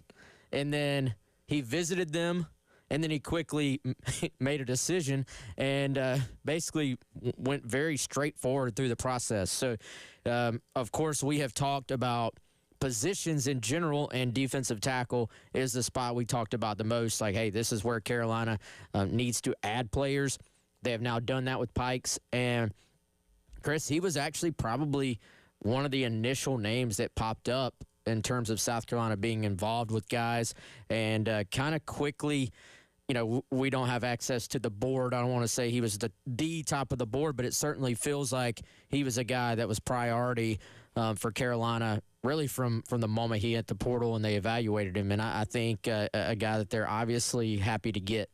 Yeah, and he's an interesting type of portal acquisition too, because he wasn't a guy that maybe was on the radar, at least publicly, right at the beginning of the portal process. Kind of came along a little bit later. But a lot of guys that go in the portal, they're kind of more along the lines of what you saw with Demetrius Knight, what you saw with Kyle Kennard. They've got a year left, right? Now, Pikes handled the process in a very similar fashion. Like you said, Wes, kind of business-like. That's how these portal recruitments have to go. You don't have 2 years to go visit 17 schools multiple times. You're picking a few schools that you hit it off with right off the bat that fit the profile of what you're looking for, that need you, that you're interested in, and you're looking for playing time, you're looking for development. You're looking at the other aspects, but those are big. And then, frankly, with transfers, NIL always plays a factor. Some more than others, but it always plays a factor. I haven't heard of one yet lately where it hasn't, right? So those days are over. Those are over. Now, that's kind of how he handled it, but he's a little bit different than a Knight or a Kennard because he's got multiple years left. Like I'm sitting here looking at his PFF, his draft eligible year is 2027, which I think is actually before that. But this is a guy that was a redshirt freshman last year, so he's got multiple years of eligibility left. He also may not, if you're kind of, we're thinking, hey, Carolina's just going to get a plug-and-play guy like a Kennard who's going to come in and maybe not win the Nagurski, but be a starter, right? I think Pike's still being a young player, there's still development to do here. And there is for everyone, but for him, probably more. This isn't a fifth-year senior. This isn't a six-year guy. This isn't even a junior. So I think he can factor in this year from what we've seen and heard, but I think his best days are actually ahead of him. It's in a way kind of splitting the difference between getting an older portal guy and bringing in, another freshman in the class, kind of in between there. Well, and he's somebody, like you said, with 3 years of eligibility, and obviously somebody that a lot of Power 4 schools were interested in, where you'd obviously love for him to come in and make an immediate impact this upcoming season, but he could be somebody like a Vinjarius Jacobs a year ago, where you look at it as more of a long-term play. Like, yes, you want to get as much as you can out of him right away, but he's somebody that you're thinking about down the line being one of your key contributors for the years to come, as opposed to just being a one-and-done type of guy. Yeah, and while also potentially providing some of that needed depth this year. I think here's the thing about depth, too. You can be a rotational guy, but then if there's a kind of run of injuries at your particular position, all of a sudden you're on the field. And so I think for this situation, it is a guy who I've been kind of asking around a little bit, trying to get maybe that word from people outside of the South Carolina bubble. Hey, what do you think of this guy? Are you familiar with him? And the word traits has come up, which is something you always look for, I think, when you're recruiting guys, really at any position, but certainly I think defensive tackle is a very developmental type position. So in theory and in a perfect world, you get him on the field. Maybe this is, again, a little bit different. We're trying to find things to compare it to, but a little bit more like maybe a Monkel Goodwine last year, where he comes in and gets on the field some, but was not a main guy for them. But now this year, he's had a really, really good spring, or had a really good spring, and is, I would probably say, a projected starter at this point.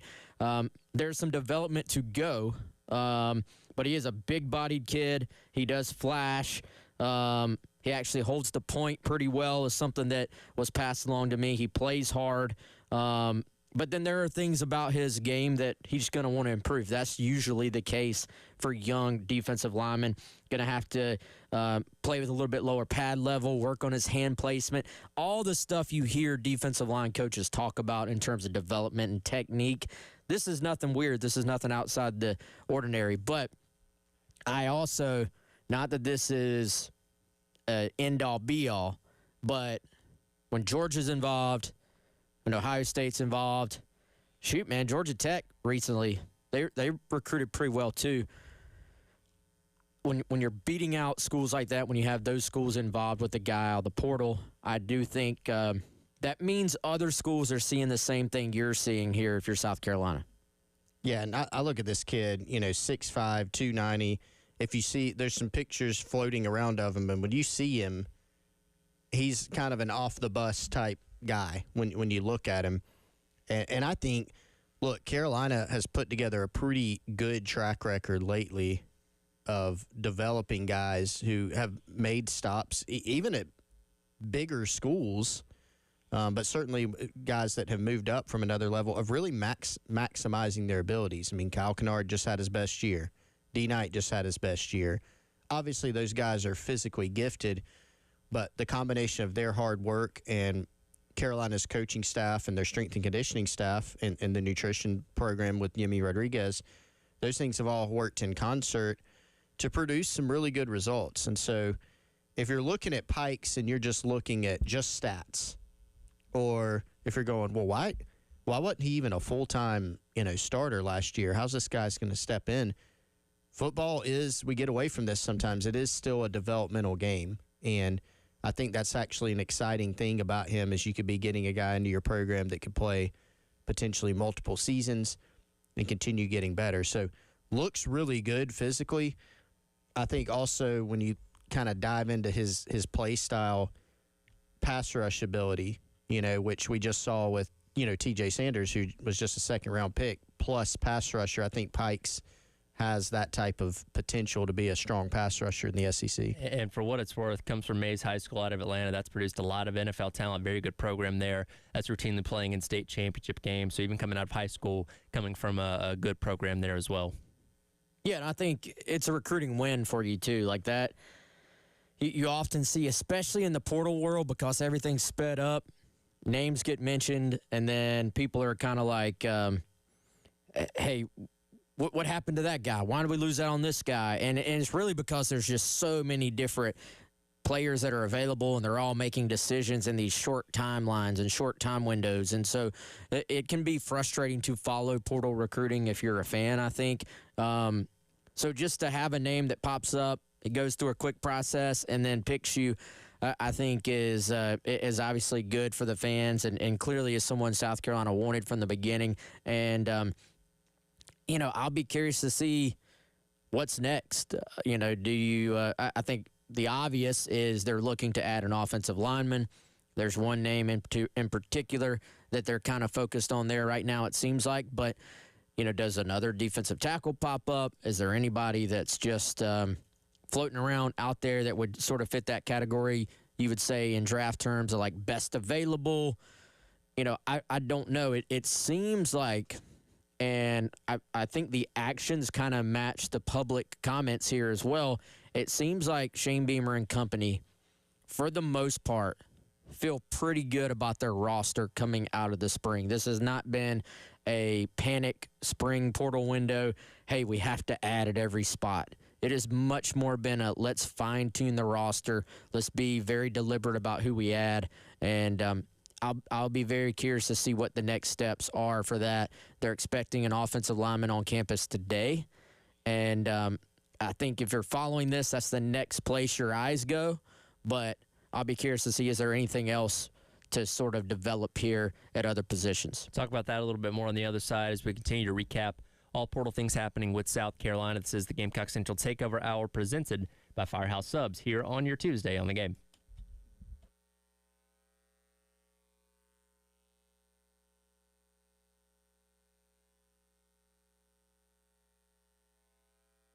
All right, everyone. Firehouse Subs is where we're going to be tomorrow, 9 to noon. Store opens at about 10 o'clock, so come on out there. Not about 10 o'clock. It does literally open at 10. So if you want to wait on us out there, we'll be there, 9 to noon. The address there is 3250 Forest Drive. Looking forward to seeing our guy Larry Chandler and all the fine folks at Firehouse Subs. Come on out and see us. We'll have some gear. You can talk sports with us. We'll have some giveaways. Most importantly, the folks will have Firehouse Subs over there. So you can come check them out. Lunch, dinner, catering, they can do it all. If you're not able to come join us tomorrow, you can, of course, go to firehousesubs.com or download the Firehouse Subs app to earn yourself some rewards toward future purchases. You can check out all of your Firehouse Subs favorites or the new limited time offerings, the two hot ones, hook and ladders, the spicy dill hook and ladder, the zesty garlic. Check it out. Firehouse Subs, the Firehouse Subs app. Come see us at Forest Drive tomorrow, 9 to noon.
Welcome back in. Gamecock Central Takeover Hour presented by Firehouse Subs.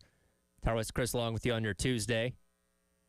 You watched football at Williams-Brice Stadium. Now you have a chance to play golf inside of it. Upper Deck Golf is coming to Columbia May 9th and May 10th. You have a chance to win a VIP 4-pack of tickets if you go to our Facebook page, 1075 Game, and upload a picture of yourself at a game inside Willie B. You could win those tickets. We'll notify the winners coming up next Tuesday, May the 6th. Continuing on with the transfer portal conversation, as Wes alluded to right there before the break, Gamecocks also in pursuit of another offensive lineman, that being Nolan Hay from Incarnate Word. He's narrowed things down to, it appears, 2 schools with South Carolina and Oklahoma State, and believe we're going to be hearing from him within the next week or by the end of the week on where he's going to end up. Yeah, and maybe on campus today. That's the plan right now. Initially was going to visit over the weekend, but really just obviously wants to get to South Carolina, but I think also wants to get the process over with. And another potentially just matter-of-fact recruitment here. We'll see how the visit goes. Interesting that both of these visits, when you look at Pikes and with Hay, are going to be kind of your multi-day traditional visits. And we see more and more in the portal world where a lot of times you have to just cram a visit into a day, it seems like. That's rare in high school. Like in high school, the guys are taking the full official visit, and they still do in the portal to an extent, but I just feel like sometimes you see guys, I'm going to drop by on a Tuesday and check it out, and then I'm out of here. Well, both of these visits have given or will give South Carolina a chance to really show the entire situation, do a complete official visit, and we'll see if the Hay visit ends the same way as the Pikes one did for South Carolina. Oh, I thought you were going to make a Hay being in the barn pun. Not until he commits. Holding off. Somebody will put that in their headline. Well, that somebody will not be me. That somebody may be our guy Kevin Miller. He likes the clever headlines sometimes. It's a dangerous game right there. Kevin, I hope you're having fun if you're listening to this while at Disney. I hope you're not. I'll say he may have just wrote that note down. Though at Disney, hopefully not. Hopefully not. He needs to be spending family time and not writing not listening to us. Did he and Jack just pass each other? One coming back from Disney, one going down there. They might have. Yeah. Waved at each other. But in seriousness, let's back up too. If you've missed it, why are we here, right? Like why? Hey, I don't remember hearing offensive line being a portal need. I know defensive tackle. I know edge. Well, the simple answer is competition and depth. And I'm not totally discounting the fact that maybe South Carolina could have exited spring and come out and said, hey, look, if we can find the right guy, let's add another portal guy to give us more competition, more depth. But they also lost a couple guys. Now, one of them was Cam Pringle, who was a redshirt freshman who did not project to play much, if at all, this year. The other was Ja'Kai Moore, who has played in 40 games, started 20-something games, and has played 4 of the 5 offensive line spots here at South Carolina at the SEC level. So, losing him was probably more impactful for this year. So you start thinking about it in 2 ways. You think about, game depth, but you also think about competition. Like your overall numbers in that room are a little bit low when you're talking about practicing, right? I think that gets lost. You have to get a lot done in a short amount of time in practice. You need numbers to do that. Remember when South Carolina went through their rash of injuries in 2023? It was hard for them to practice because they had like 10 guys out. That affects your depth, your competition. So it made sense for them to go in the portal and look for a guy. And Hayes seems to be an interesting fit because kind of like Ja'Kai Moore, he's very versatile. I think, Wes, he's played 3 or 4 of the 5 spots. He's played tackle. He's played guard. I think he's played some center as well in college.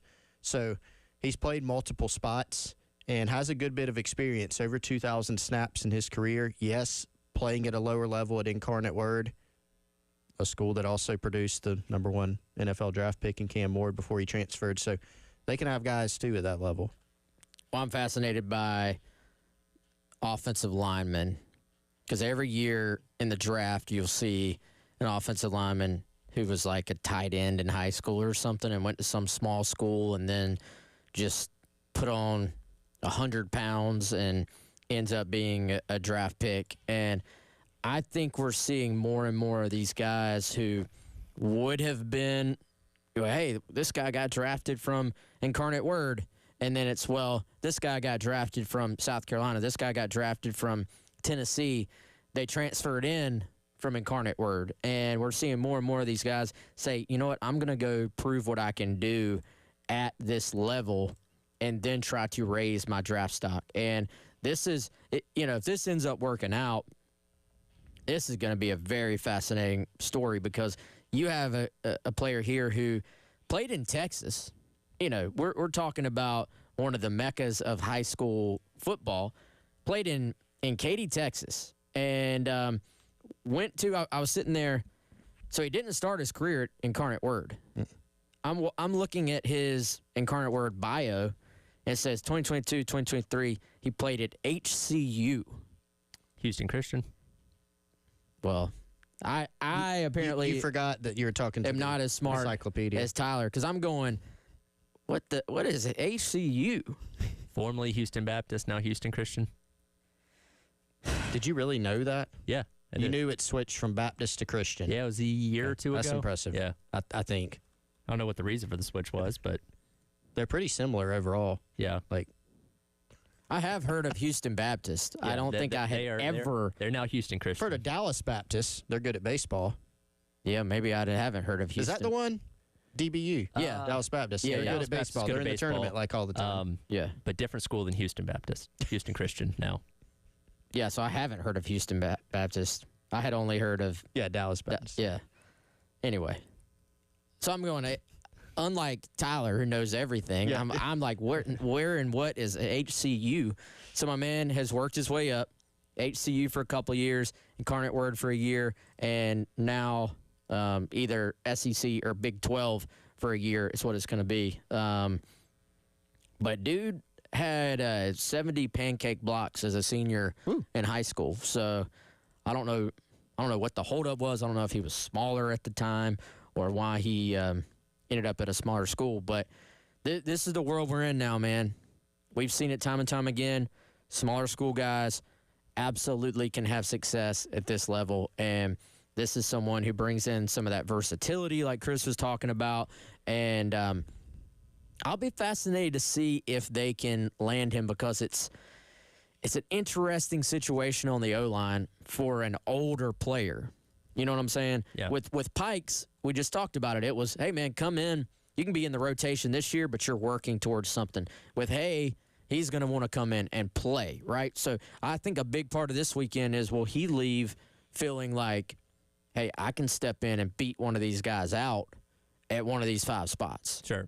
Yeah, that is a good point, because a guy with his background, if you're stepping up, you want to play. And so what does he feel about that versus, for instance, Oklahoma State, his other finalists?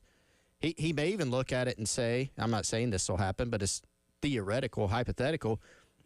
Man, I really would like to go to South Carolina. They could even do the best job of developing me, but what if I don't win a job? And maybe I don't profess to know much about Oklahoma State's O-line situation. Maybe they have 5 firm starters. I think they were one of the worst teams at giving up sacks last year, so I think they're trying to reset in a lot of ways. Yeah, so that would make sense. But I did look it up, by the way. He played right tackle last year pretty much exclusively, but he's also played left guard and center during his career. So another guy that, again, speaking to that versatility, he's played in college 3 of the 5 offensive line spots. And that's something that South Carolina does seem to value in this take, as somebody who could come in and play multiple spots if needed. We'll take a look at the offensive line as a whole, as we're still waiting to see if Nolan Hay is going to commit to South Carolina, hopefully later on this week, as the Gamecock Central Takeover Hour presented by Firehouse Subs rolls on your Tuesday here on the game.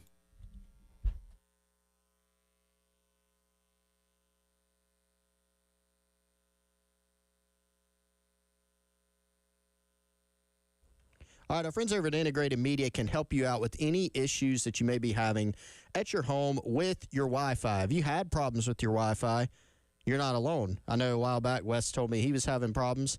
Who did he call? The guys over at Integrated Media, Michael, Nathan, their team. They can come out and help you with your Wi-Fi or any other audio-visual needs at your home.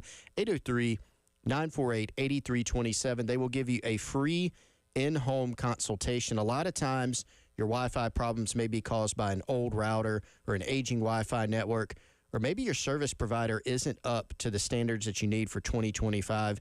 You need a lot. They can help you with it. 803-948-8327, integratedmediainc.com. And if you're on the outskirts of the Midlands with limited internet service providers or none, ask about Starlink as an option. 803-948-8327, integratedmediainc.com.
Welcome back in. Gamecock Central Takeover Hour presented by Firehouse Subs.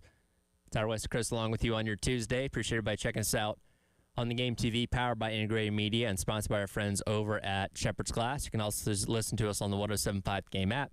Give it a download at the iTunes Store, Google Play Store, and take us with you wherever you go. Last segment there, talking about Nolan Hay, potential get for South Carolina out of the transfer portal from Incarnate Word. We'll see what decision he ultimately makes. I'll correct myself. Oklahoma State was actually one of the better sacks allowed teams last year in the Big 12, tied for second with only 13. So that is a pretty good O-line situation there. I went off the top of my head, had checked stats, make sure I corrected myself there. But since we last talked about the offensive line room, have had two guys obviously leaving the portal, Cam Pringle and then Ja'Kai Moore the other day. Nolan Hay would obviously supplement for one of those guys in terms of 2 in or 2 out and potentially one coming back in. But in terms of overall bodies as of right now, and we're still trying to work out what that starting five is going to be, no depth chart as of yet, you're still looking at more than enough right now to produce a 2 deep, which we know in the past couple of years you obviously had injury history, so you want to get as many bodies in that room as you can. But where you sit right now, injuries aside, you feel pretty comfortable with the numbers that you have, but you can always add more. Yeah, and by the way, credit to Tyler because we would have never known that you were wrong on that. So I appreciate the you calling yourself out. Following up. Yep. Very good job. But, yeah, I think it's a weird spot with the O-line because typically you do have more numbers than what they have right now. Now, I think in a weird way, and I've said this before, there's more quality depth in terms of, like, let's say you got to your 7th or 8th or 9th guy. Not that you want to be there. I think it would be a little bit better situation than maybe it has been in the past. However, typically you see teams, I think, get up into that 15, 16, 17, add in walk-ons, 18 type number. What'd you say the overall is right now? Tyler, did you give it? Let's see. I believe we're at 12. Let me double check on that. 12, that is a low overall number for scholarship offensive linemen. Now, I think pretty much, 13 currently. 13.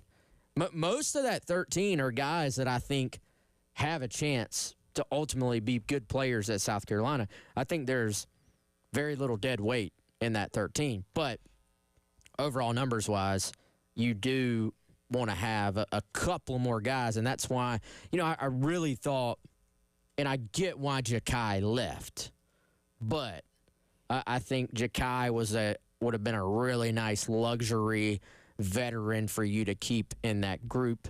Frankly, I don't think Cam was going to end up playing this year. For Ja'Kai, I think it was more, hey, I got 1 year.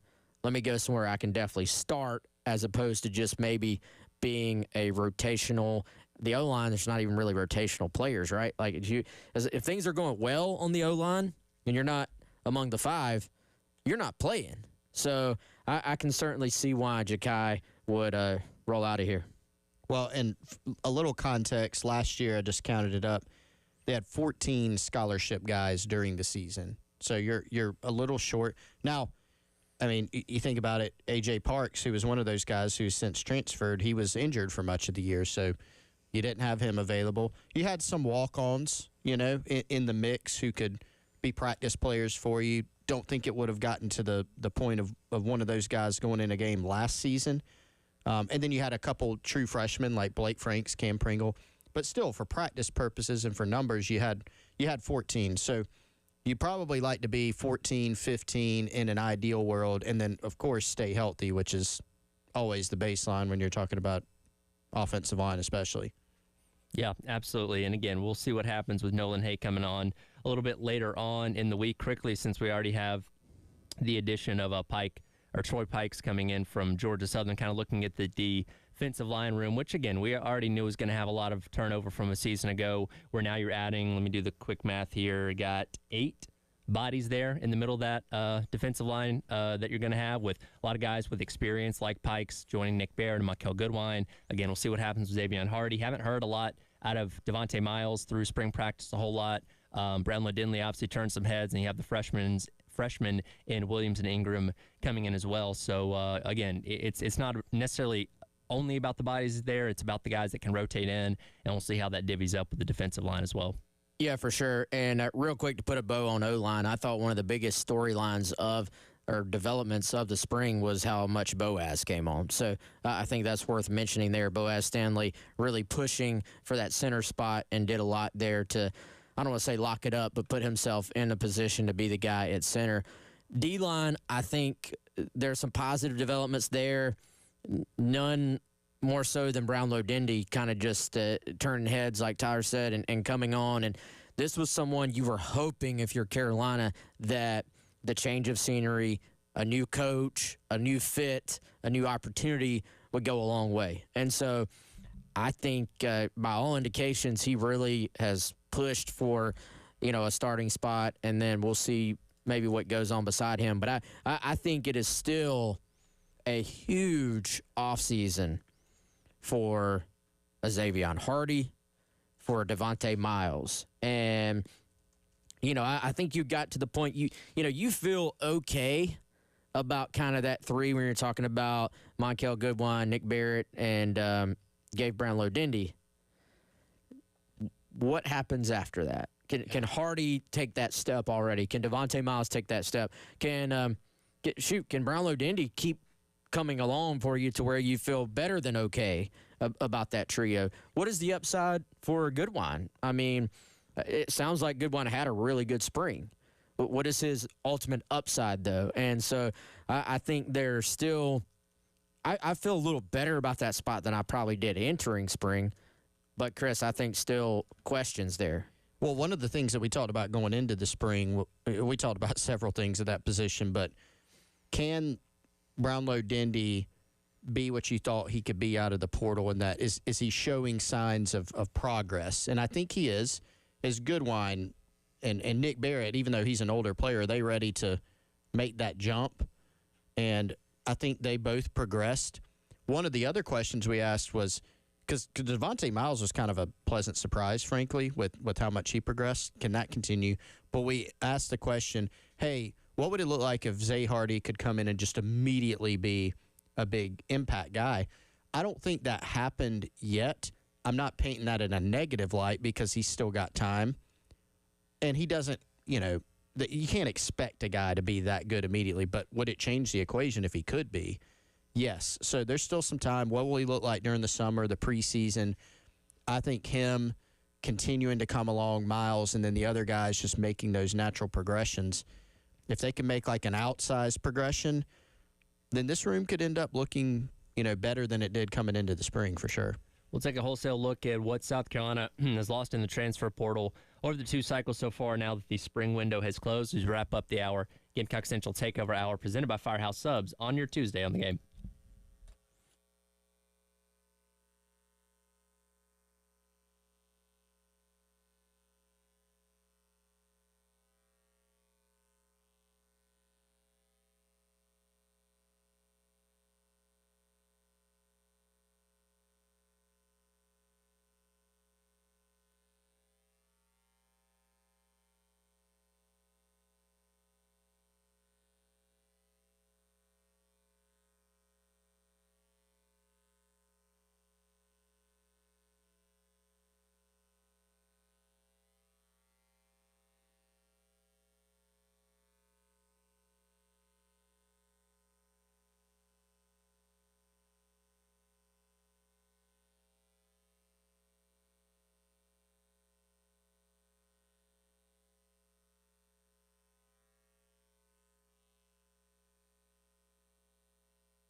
Welcome back in. Gamecock Central Takeover Hour, presented by Firehouse Subs. Tyler West and Chris along with you here on your Tuesday. Again, a reminder, the Schroeder's Towing Road Show going to be out at Firehouse Subs on Forest Drive tomorrow from 9 until noon. Store will open up at 10 o'clock. Come by and see us. Anybody trying a spicy sandwich tomorrow? I knocked it out last time. Either one of you going to hit it tomorrow? I just knocked it out last time, guys. No worries. Easy, no big deal. I haven't bragged about it since. Had to get one more shot in there. I don't think I'm going to have my the garlic one. Yeah, that's kind of what I'm thinking. That thing's good, dude. Yeah, it is good. And then all the sandwiches there are good, Wes. Because I had like a piece of that one last, like a small. Yeah. What do we quarter them? I guess. Yeah, there are power rankings though, Tyler. There are power rankings. The garlic hook and ladder it's in the top 5 for me. Okay. Yeah, like it's good. Because I ordered one actually for lunch, like not just the little section. I had one. It's the complete experience. It's moved up. Tomorrow, we need to each bring our power rankings to the table. Yeah, we do need to. We're going to go with a committee approach to determine what the proper power rankings consensus should be for this show. Individually or we each come with our own, and then we debate how we order them, boy. just like the college ball playoff I don't committee. think we'll come to a consensus on that. We have to try. We can try. And then we can have our individual. I need to update mine. I hadn't updated them in a while, but I'm excited for some Firehouse Subs, no doubt. As always, Forest Drive, one of our favorite locations, by the way. Mm-hmm. So come by and see us out there tomorrow from 9 until noon. Wrapping up the hour here, Wes, are you getting royalties for every time someone says healthy transfer yet? Yeah, if I'm not, I should be. Because did someone else use it? Well, I use it all the time. Okay. So I feel like I should be paying you at this point. Well, you can. Yeah. We'll get the trademark, and then I'll discuss that with you. As now we've moved far enough away from the end of the spring portal cycle in terms of when you can put your name into it, which ended on Friday. We kind of know who South Carolina is losing through both the winter and now the spring portal cycle. And look at this list. It's all guys that would fall under the healthy transfer. Again, you hate to lose depth at any spot, but in terms of major contributors on this team, you didn't really lose anybody, which is obviously in today's world you're going to lose people in general. That's just the nature of the transfer portal. But you don't want to lose guys. You say, oh man, how are we going to replace what he gave to us a year ago? And South Carolina's not having to deal with that this year. Yeah, I would say you look back at the winter portal window.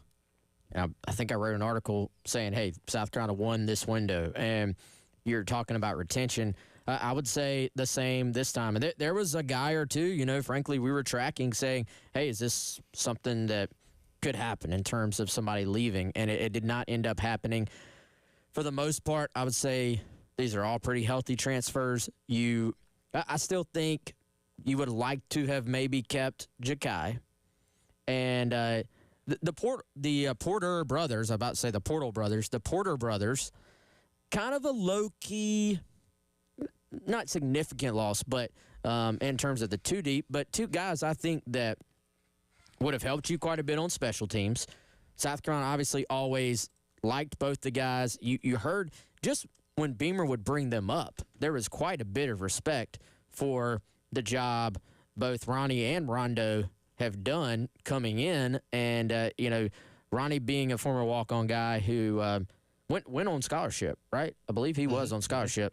And then Rondo being someone that was kind of somewhere in that rotation at defensive tackle. And, Beamer always talked about having multiple sets of brothers here. So there was a lot of respect for the Porter brothers here in Columbia. Obviously, those guys maybe want to go play, maybe want to both be on scholarship, maybe want to make a little NIL. I don't know. But I think if you were just getting nitpicky is what I'm saying about who South Carolina lost, those are the guys, Chris, that come to mind for me. Emory Floyd, we liked him as a recruit. He was a highly recruited, highly rated guy. It never quite completely clicked at South Carolina. He obviously had injuries, and that's a position where, frankly, when Cisse got here and Miles Norwood got here, I think that bumped Emory Floyd back a couple of spots. So, ultimately, though, it's another portal win because you're not sitting there going, this guy was on our two deep, this guy was in our starting lineup, and now he's gone. Yeah, there aren't many schools that can say that, right? That we didn't lose a starter. We didn't lose guys who were firmly in the two deep. There's some guys like Ja'Kai Moore, like you brought up, Wes. Ronnie Porter was, frankly, I would say important special teams player because he played 200-something snaps last year on special teams. Was he involved in the block against LSU? Was that him? No, that was Maurice Brown. That's right.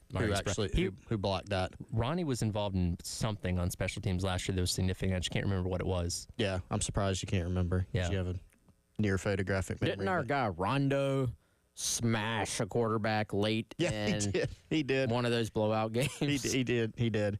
Yeah, and I mean, two guys that added depth for you at their positions, and Ronnie was obviously a guy who was important on special teams, which is, I don't think you can gloss over because of the emphasis and importance that Shane Beamer puts on special teams. But nonetheless, we're not sitting here talking about losing starters. I mean, we all remember not too long ago, South Carolina losing, Jordan Birch, who was just drafted, third round, I think, in the NFL draft after transferring to Oregon. Lloyd. Losing Marshawn Lloyd, losing Juice Wells, and losing Jaheim Bell.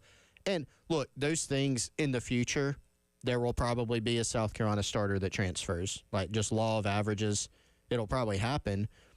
But they've had some pretty good fortune and good strategy there. I think you can go beyond just fortune there.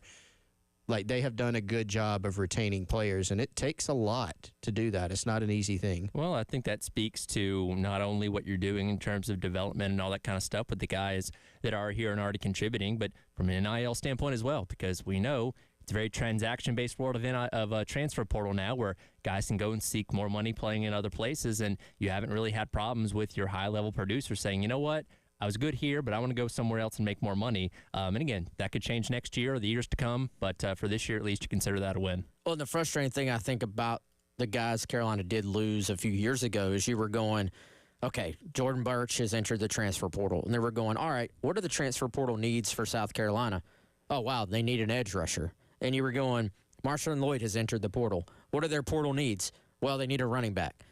Juice Wells enters the portal. What do they need? Couple receivers. And so it was, you were frankly losing guys at positions that you needed to fill that position. It was a little bit like Tennessee losing Nico, and you're going, wow, they need a playmaking quarterback who fits this scheme. Who's the best one available? Well, it's Nico.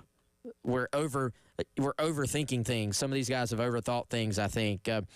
Like Chris said, you will never be able to completely eliminate that. There will be a heartbreaking loss in the portal for South Carolina at some point in the future because nobody is immune to that anymore. But you got to give them kudos.